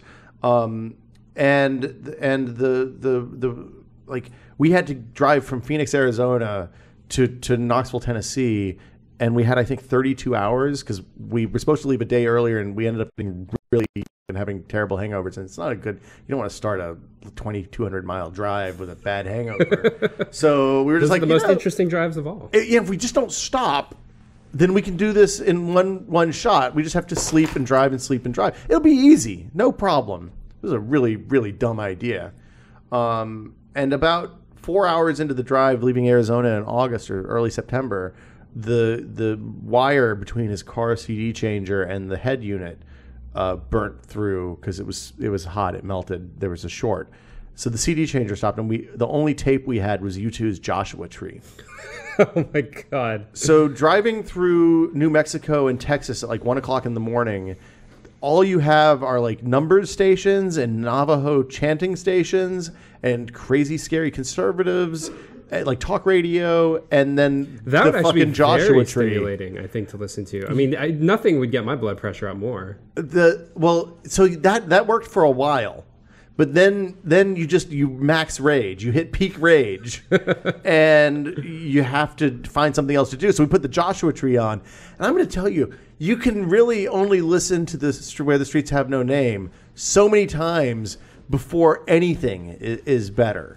So I had the leg from like Albuquerque to Oklahoma City, maybe, which is 8 hours. And hey, we have burgers here, guys, if somebody wants to tap out. Wonderful. I'm going to go get a burger. That's a great idea. And at one point I was like, it's straight. So like you kind of nod off for a little bit. It's totally fine. As the sun comes up. Pro tip, not fine. This is not a good way to do this. The sun was coming up, and I just was like, I got to get some coffee. So I pulled off and went to a McDonald's and this was in 1994, 95 probably. So McDonald's was a valid coffee source back then. And got coffee and a bacon, egg, and cheese biscuit and watched the sunrise in Oklahoma City. And then we drove another 20 hours. And we went and registered for class. And then we had like 2 days before classes started. So we drove another 2 hours up to a friend's lake house. And then stayed up all night there. So it was like a 42-hour day or 51-hour day or something like that all told. It was and real bad. When you slept, how many hours consecutive? Like 10, 12, maybe 14, because we That's had to it? drive back to go to school. It was. But it wasn't one of those things where you like go to sleep and then you wake up and you're super rested. It was one of those things where you wake up and you're like, why am I awake? I should go back to sleep for another 12 or 14 hours. And then. Now, I think Yeah. one of the things that you probably had going for you at the time that you do not have going for you here is that you could roll down the window and get some air, nice cool air. Well, maybe not that cool. I don't want this. It's Arizona. But you know, like No, it was I'm good. 123 degrees. Oh, okay. When we left I was gonna Phoenix. say like I didn't account for how warm it would be in here under the lights. Is and it this warm in room. here? It's pretty warm. We had the air conditioning set on like 64. I'm not uncomfortable, but like if I was here for 12 hours, I would definitely feel very. For us, we had to go through the night being pretty cold. Yeah, we intentionally it's all made it real balancing. cold in the night. So That's good. That's a smart idea. That's the way to do it. But I'm going to go ahead and say the thing, like, there's a feeling of real relief and awe and like a happiness to be alive when we pulled the curtain back and I was like, oh, it's getting light out. This is an made it. exciting moment Cross for the all of threshold. us. Yes. We've gotten through. No, I don't mean driving across. I mean this morning. Yeah, no, like, I know. Looking out the window and being like, hey, the sun is still there. It's Saturday, and there's gonna be a baseball game tonight, and there's a world that is living out there. It's not just confined to crazy people who are calling us on the internet from Europe at 3 o'clock in the morning our time. And thank you guys for calling at 3 o'clock in the morning. Again, if you're just checking in, we're here with Ryan Block. We're talking about sleep deprivation. If you want to contribute to the Oktoberkast cause, the address is tested.com/donate. There's a thing at the bottom where you can put in some. By the way, we're up to on the ticker 17,300. We had our Wow, HP that is NV contribution. 17,392. Excellent. Keep ticking up. You guys are killing it. What was this? A Costa Rican? It was a Costa Rican. I'm not even going to try to pronounce the name. It was Okay. kind of ridiculous. It's It's a great Costa Rican single origin. It's lovely. Pretty yeah. pretty well balanced. Yeah, and it's nice coffee. lovely. Well, so did the guys? Do they? Are you a regular enough at pretty Sight Glass regular there, yeah. that like you get the special customer treatment or? The comped coffees occasionally. No, I'm not talking about the. I'm just like the special care paid on the pour because you do the pours, and you can do a fast pour. The coffee's okay, or you can kind of pay special, not get too close to the edges, and and there are better and worse pours. Well, they have a lot of different people there, and today they had some baristas there who I didn't know. But Saturday. let me put it this way: I left 20 minutes early to get these coffees because if you want a nice pour over, that's about how long it takes, and that's how long it took. So I Okay. got here pretty much right on time. You nailed it. We're running a few minutes behind as these things kind of go over 24 hours. We run a reasonably tight. No, not at all. But So I want to, one other thing on sleep deprivation I thought was really interesting Yes. was in this research that has been done around how to deal with sleep. There are already some drugs out there that try to help circumvent the negative effects of sleep deprivation. So there's things like Provigil, which is a drug that kind of helps with some of that stuff. man, we totally should have gotten some of that. That seems like a great Yeah. Did idea. they just offset the negative effects, or did they actually add the positive effects? I don't know if it actually adds the positive effects, but one of the things I'd read a couple years ago was that scientists have been able to isolate the reaction that happens in your brain, the chemicals that are secreted when you actually do sleep. And so if you're able to synthesize those chemicals, you could essentially synthesize the effect and get them of sleep. across the blood-brain barrier and all. I mean, there's significant challenges to this. Not like you just so take a pill, probably. they've been working on these like synthetic brain sleep chemical things to basically like where the effect would be like feeling a little tired, you take a pill and you just feel like you woke up after it. You don't feel like cracked out. You don't feel like super hyper or caffeinated or anything like that. You just feel like you just woke up, like refreshed and good to go. So it seems like you would take that deal. If someone offered you a pill, you take one pill a day and you don't need to sleep, with no ill effects, you would go for that. Or you sleep one day a month. Sure. Like Yeah. you're It would be nice to sleep optionally, I think, because it's like sometimes still look it's forward- nice to like sometimes it's sleep nice- and chill you look out, forward to and sleep. like It's nice relax, to yeah. have a Take good take sleep. a little nap or whatever. But if I had the option to just not sleep anymore, just my body would be just Get an extra totally 8 hours fine a and day. normally- Or control Yeah. exactly how much sleep you had without feeling groggy afterward. Yeah, sure. Well, who wouldn't take that? It would. I mean, that would be great. I worry that you get into a situation there where it's like what was the movie with Julia? What was Awakenings or something like that? Where that's about Parkinson's or Elda. Anyway, it doesn't matter. I worry that there would be some sort of horrible unintended side effect 10 years down the line that you don't know about. No, where but you we're like realize you have. We're saying hypothetically. This is a hypothetical. Yeah, Oh. hypothetically, No, there's there's no. no Yeah, it's side like we just We're we 100% sure. Yeah, we just cured Yeah, I the would need totally for do that. sleep. Like, yeah. Well, I mean, why wouldn't you do it? Like, Now, bear in mind, you for 8 hours effectively a day, get a everyone third of else your is life gonna be back. asleep. So that's just you time. Well, Maybe not that's- everyone maybe that's else, part but of the deal. I think then you have a club of all the other people that don't sleep. Like you go and do something super cool with no if you sleepers. could like reprogram the human genome to just not require sleep anymore within 1 or 2 generations, it will just seem antiquated. It'll just seem like this biological function that no longer makes Only sense. the oldies Society sleep. would need entire new infrastructure to sustain Oh, sure. activity I at know. I night. feel like there's something fundamental to it. Like you take that away, and life just becomes this completely unbroken stream of consciousness. I think you would go crazy. I wonder. I think you need that. Well, I think break. you're assuming that you would have to be working for twice the amount of time. So you're saying work it's an 16-hour days. I think you could just take that time for yourself. Just Well, I you think work what during Garrett's the day, saying- and We then you are- have the evenings for Is that yourself, sleep or allows a vice versa. psychological reset, not just the physiological benefits. No, I'm saying but even if the 8 hours is your own to do with as you wish, yeah, I think you'd still there's a fundamental need to switch off and turn back on, to have that power down. And Well, Gary, you can sleep if you want to. Okay, you can I just go ahead and choose take a to, nap. and you can go around and do whatever nefarious activities you're doing while I'm asleep. Yeah. I don't like the sound of it. I feel like you'd be up to no good. That would be. What if you I'll- use I'll this? take I'd be it. I'd be waiting for you to sleep, and then I would come over to your house. I mean, Just stand over and watch him When you sleep? put it as you did, when you talk about it being a third of your life, What's that? when you put it as you did earlier, you talk about being yeah. a third of your life Yes. and that adding up. That does give you pause. Yeah, you spend basically a third of your life asleep. That's- without I any mean, it's ill pretty wild. consequences, I would choose to work at night and then have the day. Do whatever I want. Sure. I think I everyone could would totally do have that, worked my probably. way through my backlog of video games by now. Think of how productive I could have been. I could be level Imagine all the books you could read, all the movies you could No, watch, not so much. all the video games you could play, all the video bait game. card Gary can watch. all of the podcasts you could cast. All the 24-hour podcasts I All could of do the with pods you no- could cast. But then it wouldn't be heroic anymore because it would just be expected that you'd be able to do that standing on your Oh head. yeah, well, That's why don't true. you Well, press it that's to what would 48 be hours? heroic. You would actually have to do it standing on your head. That's bad for circulation. You'd have to have No, all you those. could start depriving yourself of other things like food, and then you could do a 2-week podcast where you fast, drinking nothing but water, and see all kinds of the crazy. Could we drink our crazy- own urine? Is that something that would be only allowed? immediately after secretion, because that's when it's still sterile. You don't want to. Yeah, you don't want to let it. You sit. don't wanna let that sit. No, No, once it it's gets to nasty. smell, that's bad for you. Yeah. Well, it smells immediately. Well, it depends on what you're eating, I guess. Yes. Um, Can you smell asparagus? Yes, and there's a lot of questions about that too. Can you smell asparagus? Yeah, absolutely. Gary? Can I smell? I mean, in general or right now? No, asparagus in pea. Urine.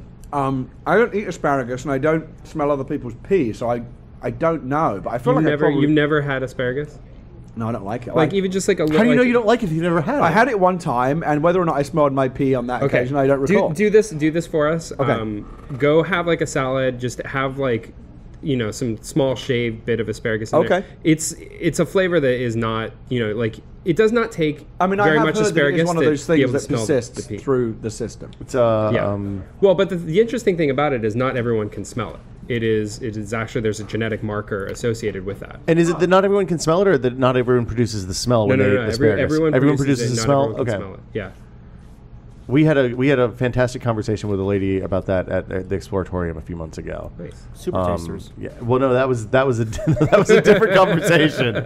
But we determined that Norm is a super taster. Although I question the accuracy of the results because it was self moderated. And Norm is an overachiever. It wasn't a double blind, but they counted number of cells per of papillary.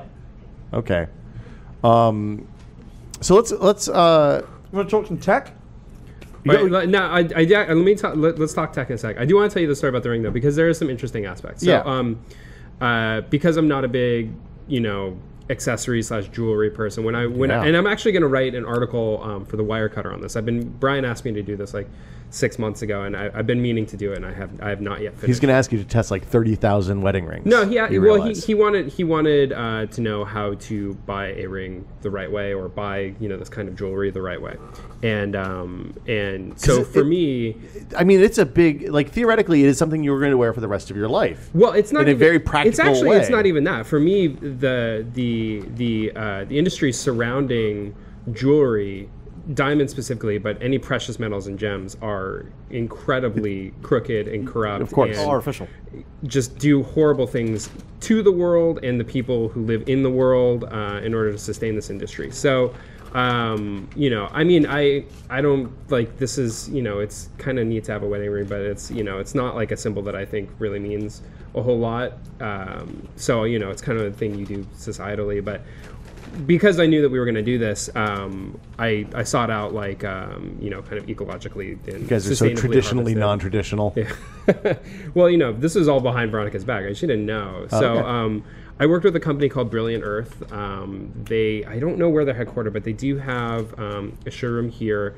They work with only sustainably harvested gems. Okay. So the gem that I got for Veronica is actually forged in a crucible. So it's a diamond, but it was created by scientists. It wasn't dug out of the earth. They also have the dug out of the earth gems, but that are I don't want to say sustainably, but they're no blood diamonds. Is basically they're not blood diamonds. So they're either Now, is that like Superman's fist? Are they crushing pretty much carbon into a diamond when they do that? I don't know exactly how the process works, but it's the same process that they've basically been using to create diamonds in lab conditions for the last 50 years. And industrial diamonds. Yeah, it's basically industrial diamonds. And the industrial diamond industry has actually gotten so much better that they can now create clear diamonds at roughly the size that a consumer would want. Gem grade diamonds is the idea. Legitimacy of that diamond is the same as one they dig out of the earth. Well, the De Beers people would say otherwise, but they would. But I think can we swear on this podcast? Yeah, fuck yeah. It's a fuck fest. We established that last year. That's fucking bullshit. I think it's totally crazy. Because what you're ultimately talking about is a lump of crystallized carbon. Mm-hmm. That's it. That's all a diamond is. So what you actually get when you dig a diamond out of the ground is a lump of crystallized carbon that has all kinds of other chemicals and flaws in it. So in many cases, the thing that you get from a lab forged crucible diamond is actually going to be more pure. Because they know what the chemical impurities are, and a lot of times it's something like I think it was like rhodium or palladium or something like that. It's something that comes off of like the inner surface of the crucible. And also, I might imagine that for a couple like yourself and Veronica, that a diamond made by scientists using science. That was actually part of the story that like I wanted to tell her is like I didn't want to just like go get some like thing that. Some unfortunate African child might have gotten his hand chopped off in the process of digging out of the ground. I want to this is awesome. Like a scientist made this thing from nothing. Like he took this carbon and turned it into a diamond. Lead. Yeah, I mean that's pretty amazing. It's alchemy. That's pretty amazing. No, it's science. Alchemy is a completely different thing. Alchemy He's got a point. Is what we called it before we knew it was science. Alchemy, what started as alchemy became science when your forefathers in the Royal Academy began applying rational principles to what was previously a effort to turn non-precious metals into precious metals, and they did all sorts of other stupid stuff like drink mercury and things that ended up with probably horrible birth defects down through generations of English children. So Okay, so anyway, congratulations. Yeah. the one that I got for Veronica, it's it's got all the diamond certification, all that crap. But it was the moral of the story, if there's a moral, and I think the moral is morality, which is working with a company that does this sustainably. Do that, please. If you're ever thinking about buying this kind of stuff, do that. If you're hung up on the 70-year-old's now 70 or 80-year-old story of the diamond is the symbol of love and engagement, then don't go buy something. Go buy something that's old rather than something that is a fresh pulled out of the ground diamond. Buy something that's been out of the ground for 80 or 100 years. You can go that way too. Yeah. I mean, there's don't worry. There's plenty of people getting divorced all the time, and there's plenty of people dying all the time, and most of the time that frees up the gemstone. And I mean, there's. But I like the science diamond. The idea that there's some interesting this aspects diamond of was that, though. forged for you. That's kind of romantic in its own way. I mean, that's the next best thing to going to the cave and digging it out yourself. People have forge this on demand? idea that diamonds are like indestructible. They're not. You can scratch a diamond. You can whack it with a hammer and it'll crack just like anything else. So like a used diamond will actually it will show flaws and wear, and so you may choose not to do that. It depends, but depending on what it is, what you're trying to accomplish, and all that stuff. There are a lot of options out there now. I think there's really no excuse to go out and to get a gem that is of dubious origin. If you go to like a De Beers, that's wrong. It's just wrong to do, even though they claim that they've really cleaned up. There are the better sources of their options gems. available. There's almost no way to be able to. I don't think you can track ever really take their word for it that the provenance of this diamond is I've done cool. like a lot of research on this over the past few months, and partly because I was in the market, and partly because I was writing this piece for the Wirecutter. And if you kind of dig into not only the origins of the De Beers company and basically the slave labor that they've grown around the world, especially in Africa over the last 100+ years in the diamond market, it's pretty wild. Anyway, Hi. So how did you end up with what? Yes. This one, this is actually made of palladium. Okay. It came from recycled electronics and other palladium rings. And So it's kind of like it's a toxic material if in I don't dust think it- form. I You're don't- not supposed to oh. machine it. And that may be because of fire hazards. I can't remember, but like when you learn to use a lathe and mill, one of the things they say is don't use palladium, don't use a couple Will of is other like the materials. ultimate fucking bring down. Like you show someone whose wedding ring and you tell them it's a toxic fire hazard. What I'd heard is actually with palladium that if it is essentially vapor, if it's like in extremely fine dust or like almost vapor, that it could, when mixed with oxygen, it could ignite. So I think that's the reason you don't. So I don't know if it's the toxic part, but they don't tell you why you can't do stuff. They just tell you not to do things. Yes. But the thing is, like magnesium, it's perfectly safe in block form. I mean, you can hold your laptop frame. Well, not that one, but the Surface frame over there is made of magnesium. It's perfectly safe until you start shaving off little pieces and spark it, and then big fire. Right. So yeah, it's a cool metal. Is the upshot. So the thing that I liked about this was that it was the metal was collected from other palladium jewelry that was recycled, and then also electronics. So this ring is actually made out of old electronics. So Is that something that they do specifically? Like they find electronics and then. I think it's just when you're looking for reasonably large quantities of any precious metal, there's so many precious metals used in electronics. That's a great place to harvest from. Isn't that the harvesting also sometimes? Depends on where you harvest. If you're getting from dubious sources in China or Southeast Asia, where it's a lot of children who are in these incredibly toxic environments, pulling these metals out by hand and doing horrible things to their lungs. That's not good. These guys, they're pretty well known for being very ecologically friendly. Palladium is among the kind of the metals in the middle part of the periodic table that we're probably going to go diving in landfills in the United States and around the world to go fish out in another 40 or 50 years. I can't remember how rare palladium is on the chart. Like there's a really cool periodic table that tells you it's an illustration that shows you the relative availability of all the different kind of rare earths and some of them are super common, some of them not so much. But yeah, the theory is that we're going to be running out of all kinds of elements. Or in the asteroids. Next 50 years. Well, like it's helium yeah. is supposed to. We're supposed to run out of helium in like it was like next 20, 30 years, something like that. The helium controversy is really super interesting because on one hand, there's a bunch of scientists that say, look, we're not going to be able to do fusion and stuff like that because we can't chill things without helium. And on the other hand, there's the balloon lobby that says, look, we only use leftover helium. Ours isn't. It's not pure enough to use. And it's my initial reaction is that the scientists are probably, the guys that have the real information here, and that the guys selling balloons, canisters of helium for balloons at Costco for $10 may not be on the right side here. Balloon lobby. There's a balloon lobbyist association. They have a whole page devoted to fighting the FUD of the anti-helium crowd. So, do you think their offices are just like stocked full of like balloon animals? I gotta think it's the happiest place on earth. I mean, like there's guys walking around with wool sweaters with stuff stuck Everyone to has a really them. high pitched voice. Yeah. Nonstop. Exactly.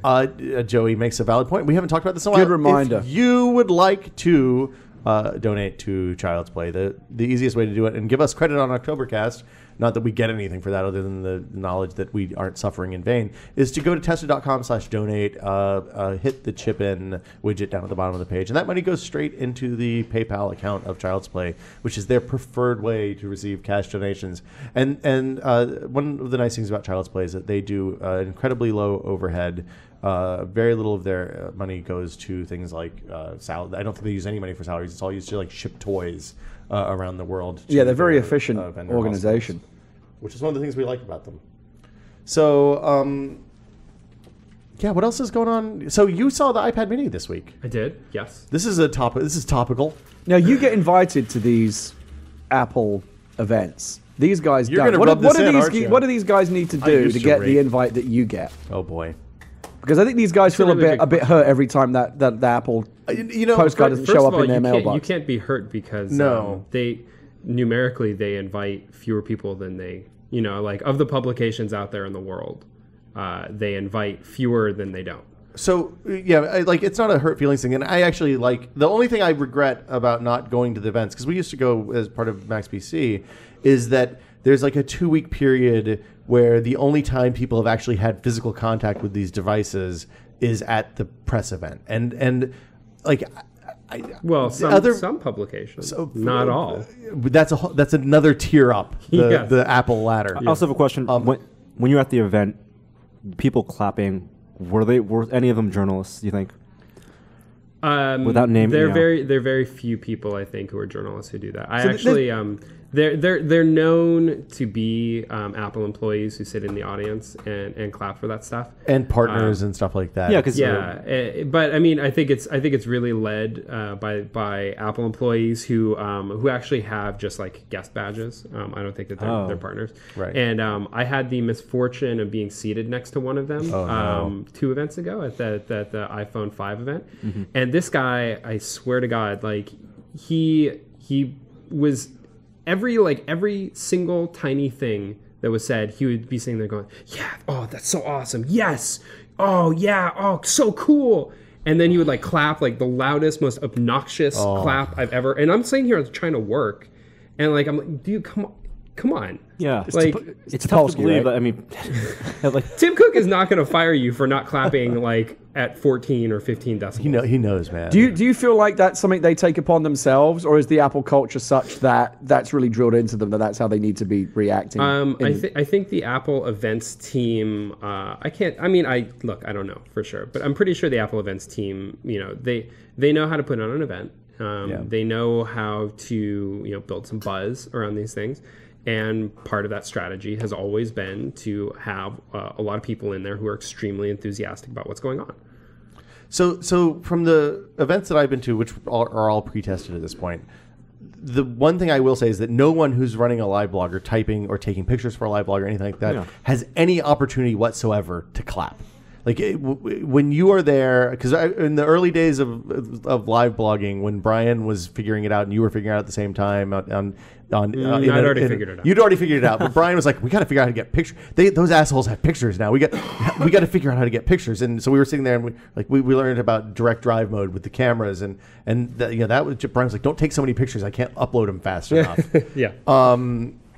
And I was like, if the Max PC people see me helping you, I'm going to get in big trouble. This is serious stuff here. So like there's no time. You're typing as fast as you can. You're trying to process, and I think you do a really great job of it. Jackie Chang from ours does a great job of kind of parsing out the important stuff, kind of taking out the raw aspect, which you have to be constantly filtering the marketing BS from the actual the tiny chunks of information that they dole out. Yeah. And it's all happening at the speed of conversation, which is much faster than the speed of typing and thinking generally. Yes. I actually, so, when I do these things, so there's this, at a macro level, there's this really funny thing about live blogs, in my opinion. I've been doing them for so long, and it's essentially a cottage industry that exists because Apple doesn't really live broadcast its events. And whenever they live broadcast the events, live blog traffic goes down everywhere. So But you say that, but people are live blogging the presidential debates, and I mean, it is a thing that has spread from the world of technology coverage into sporting events. Like, I'm it's real weird. I'm not saying it doesn't. Clearly, people are doing it, and we still attract audience when doing it. But it is orders of magnitude less audience and less traffic when there is a live stream to not a live stream. And did you see that on this most recent occasion when they did live stream it? Apple's live stream, they're inconsistent. They've done it maybe 3-4 times over the last, say, 4 years. And every time they do it, we very consistently see a huge plummet in traffic, which is fine. I don't really care. I don't do it for traffic. I do it, kind of almost as a marketing tool. It's fun. Gadget. Yeah, and it's fun. I enjoy it. I enjoy it immensely doing it. But it's fun. It's amusing to me how this thing that was such a huge reputation builder for tech blogs back in the day is now this cottage industry that exists almost solely because Apple does not consistently live stream their events. So and it has spread beyond just Apple. Yes, it has. The live blog format didn't really exist before tech blogs. Or I guess I should say tech people posted some stuff in publication. Blogger in some of the early, I think some of the 2000 presidential debates. There was some proto live blogging kind of happening then, but the whole format of the time stamped. Here's what he said. Here's what I think, or just here's a snark. I mean, it's like live snark is because some of the early stuff started. You see more came of out of the iPhone. I mean, I feel like we're one step away iPod from launches and stuff dial like that. groups on these Apple announcements, right? When you actually see how people are responding to, the Yeah. price, look, it dipped when he announced the price. It's People funny, weren't happy. you can actually see that in the traffic too. Depending on what they're announcing, sometimes you'll see like people start to drop off, So and that then Mac Mini was when they hear that something cool is about to get announced, they'll come back to the site and you'll see the traffic go. You can actually see the traffic go up and down like the stock, depending on what they're announcing. It's pretty funny how like people are just the moment they're even slightly disinterested in something, you see it on the graph. God, I don't What wanna are see your that for goals this when show. you live blog? Not in terms of like marketing for a gadget, but like when you're actually doing it, like what is in your head? Well, so I like to do it where I've got like a proper, so we have like the whole team is on standby at Gadget, because even though the live blog itself is just kind of the stream of updates and stuff like that, we have to have people who are putting products into our product database as they're getting announced, and like people who are making sure the links are getting out on Twitter and stuff like that. So everybody comes on deck. All of our engineering team is there to make sure the site stays up and all that stuff. Now, when I actually do the live coverage, I really like to have other people there with me. So I like to have a photographer whose only job is just to photograph the stuff. I like to have another writer if I can. I mean, it would be nice if every time I did one of these things, I had myself and 2 other people. you had out meetings they that would have allow free you seats, to have. Right. Yeah, the reality is Apple rarely lets publications bring that many people. So I wind up more and more frequently doing it completely alone. So that means I have to take photos and cover everything and communicate with the team and post links. It's just this enormous, overwhelming amount of stuff that I have to do all at the same time. It's and completely ridiculous. and you're even while you're taking the photos and posting the links, you're still listening. Yeah, I'm still having to the all this nugget of information. in. Yeah, when they play those videos, it's awesome because it gives you 3 minutes to catch up. And absolutely. Yeah. One of the things that I actually did a little differently this week with this week's coverage, and I kind of talked about it at the beginning of the coverage for people who were there earlier in the morning. The people who didn't come in an hour in, just to see what the iPad was going to be or whatever, was that, it's not fun. It's not fun. I do this mostly for fun. So it's not fun for me to have to do all those things. And it's not really necessary either. There's so many amazing sites who are out there who actually have many seats, who have the number of people necessary to like do like live transcription and stuff like that. And constant stream of pictures. Yeah, exactly. Yeah. So I told everybody, I was like, look, I've been doing this for a long time. Like, I'm assuming most people are probably coming to Gadget not because they want to see me live transcribe this thing, but because they want, Brian Block's take on this stuff. Otherwise, you can go any number of other places to get, really great coverage. So assuming that, I was like, look, I'm going to focus on commentary this time. All I'm going to do is I'm just going to give my opinion on the stuff as it's happening. I'll talk, like, as a thing gets announced, I will mention that, right? Like iPad mini, like, of course I'm going to say that, but I'm going to really focus on not trying to get everything that they're saying down onto the site, but instead, getting it there and then reacting to it and talking about it, putting it in context, and doing, I think, what the best announcers do, which is not necessarily describing every single detail.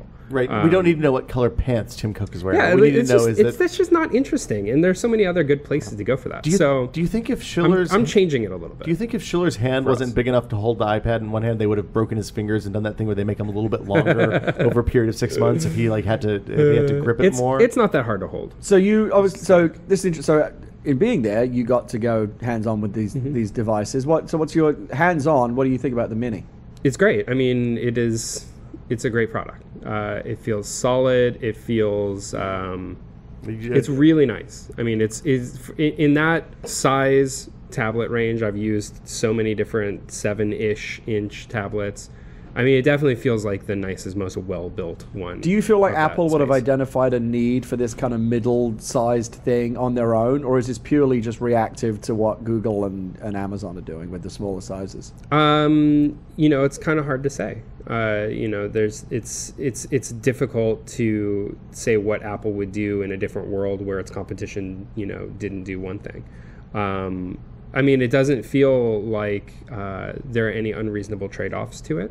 So they're not making a 16:9 screen or anything crazy like that. They're basically sticking to the core product vision for the iPad. Yeah, I mean, it's just smaller and lighter and exactly. A little bit less expensive. It does to me feel like it answers a lot of issues I have with my iPad currently, which is I want to be able to use it like on the train sometimes, or I want to be able to kind of like lay down and just kind of read something short or whatever. Like a big proper iPad is a great experience, but it can be a little unwieldy and it doesn't go everywhere. Size and weight, you're saying? Yeah.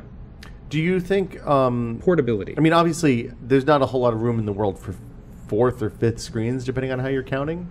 I mean, this is probably an either-or situation for most people, right? You either get the big one or you get the little one. It's hard to imagine people buying, having a smartphone, and then having both sizes iPad. Yeah. Maybe if you did not have a computer, like a proper computer at all, laptop, desktop, so the whatever. iPad is a laptop analog. Yeah, like maybe then, but it seems like you're going to pick one or the other. Yeah. And I have a feeling that many people will probably pick the Mini, but I think the price is still... I know why it's priced the way it is. I don't think it's unreasonably priced. I just think that their competitors are doing really stupid things with their pricing. Like selling it at a loss or a break even, that is making this product, which they actually said on their earnings call this week, has a significantly lower profit margin than almost any other product they sell or are going to sell. Not just because they're the top of the cost curve. Yeah, partially, but because like they're trying to be like really aggressive with the pricing on it, and even despite that, it's still significantly more than the competition. And it's because isn't that the competition's point? Well, they're desperately trying to gain market share.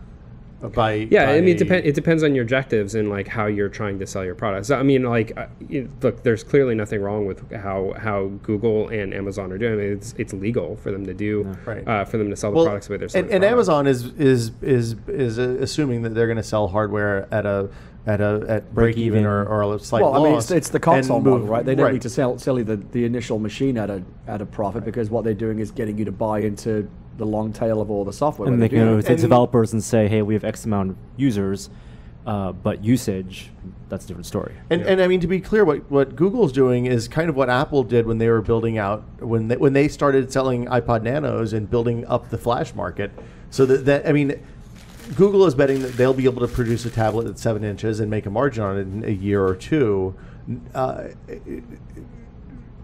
And it's worth the investment in building that ecosystem up for them to make these kind of. I mean, but you're right. It's dangerous in your race to the bottom, which we've all seen how. I mean, we've been in the PC world for a long time, and we know how that ends. It's not good. I think for Google the motivation is actually a little bit different. I don't think it's that they want to make money in a couple of years. I think that they know that that'll happen. One way or another, whether prices go up or margins go up on these devices. I think Google's play is, oh crap, we don't have a compelling story here. We really need to be able to get a foothold here before it's too late. If this is the future of computing, it's really important. And Microsoft's in the same boat. And it's their second attempt, honestly. Yeah. Right. So Google is, they're gonna be balls to the wall on this until they can get this foothold, and frankly for them a lot of it is development. It's developers. They need to have a product platform that people actually feel compelled to write apps for. And the first wave of Android tablets were not that. I mean, I was at the event where they launched like the Motorola Zoom, and they showed like the first 10 or whatever, proper full-size Android tablet apps, and it never really went anywhere after that. So they had to kind of reboot the whole thing. Well, and even still, the Android, like I use an Nexus 7, not it's not constantly, but I use it on a daily basis.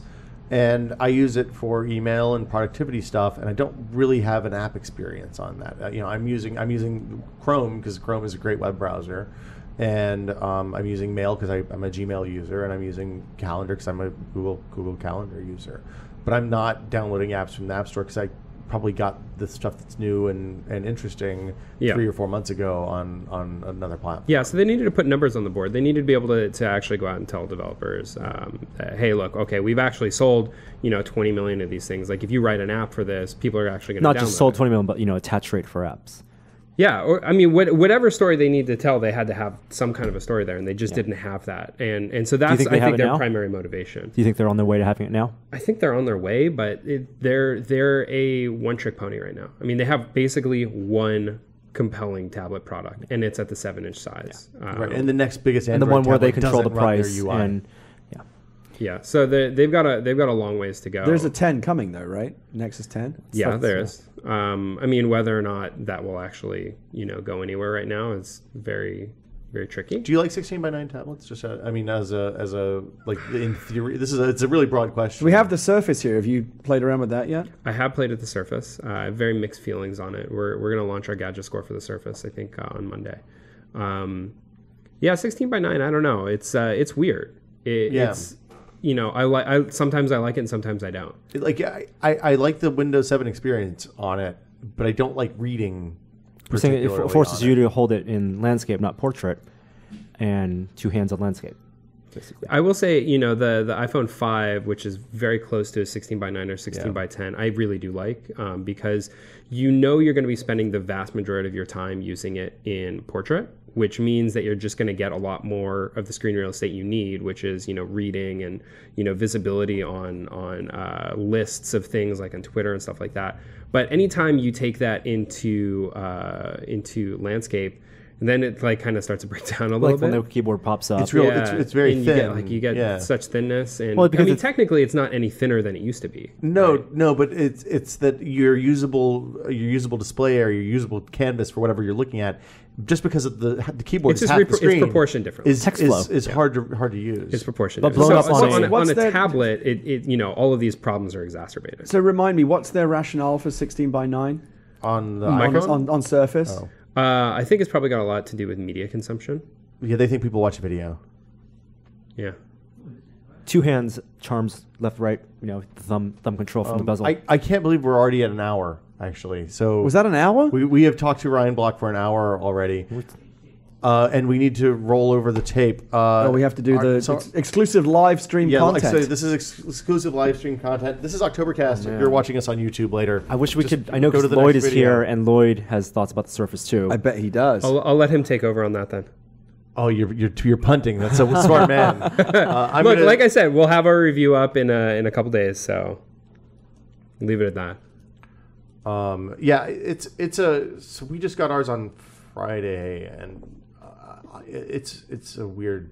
It's not what I was expecting, in that I like that OS much more as a tablet OS than as a desktop OS. I do like this hybrid category that Darren brought in, the HP. You've seen a lot of these where it looks like a laptop, but then the top half detaches and it's a tablet. I think it's kind of cool.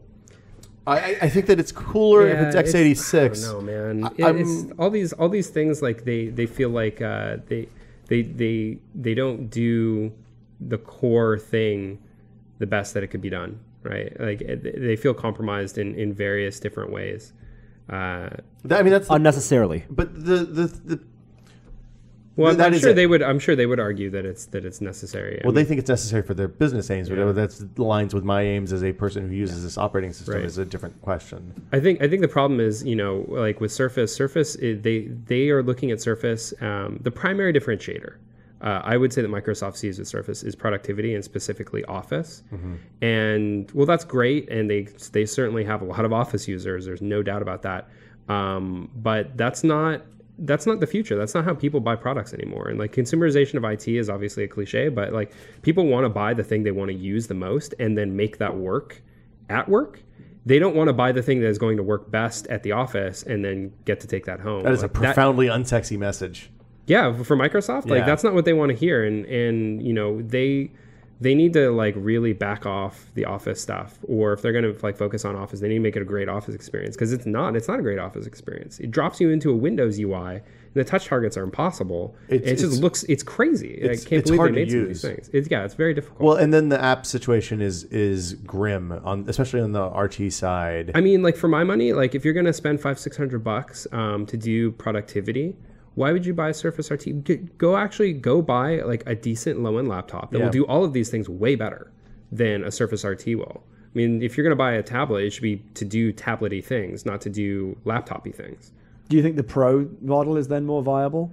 I don't, because I think the Pro model is compromised in other ways. It's going to be significantly more expensive than like a mid to low-end laptop now, and it's got it's got some actually really interesting like things from the accessories and size standpoint, but like the price to performance trade-off, just I don't get it.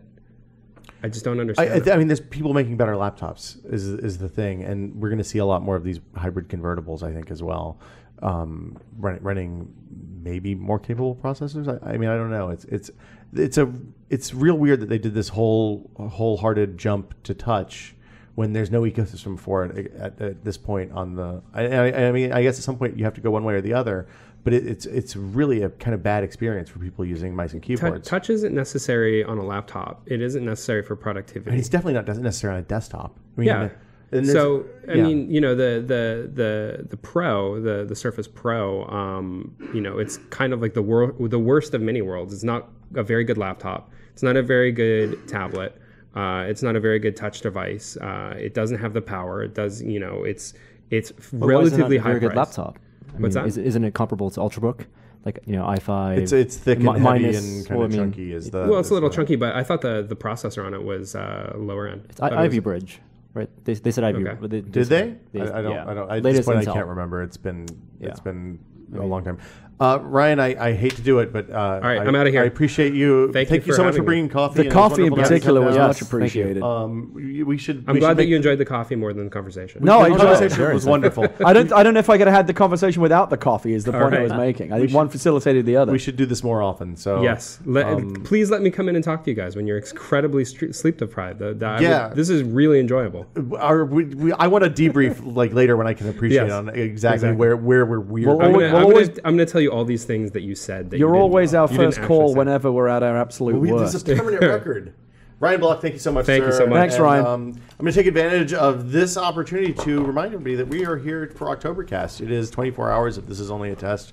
I can't imagine that anybody's still watching this, but I think there's people in the chat right now. If you would like to donate to Child's Play, which is Penny Arcade's charity for they give games and toys to sick kids. There are nearly in 2,000 Children's people Hospital. still watching this, and we've actually held that number pretty consistently. That's pretty for amazing. 24 That's hours. great. Should we I appreciate announce our it. last final auction just to get that thing? Oh, we have the last thing? Yeah, we have 4 hours left. I think we can wait until the end of the Lloyd segment if we want.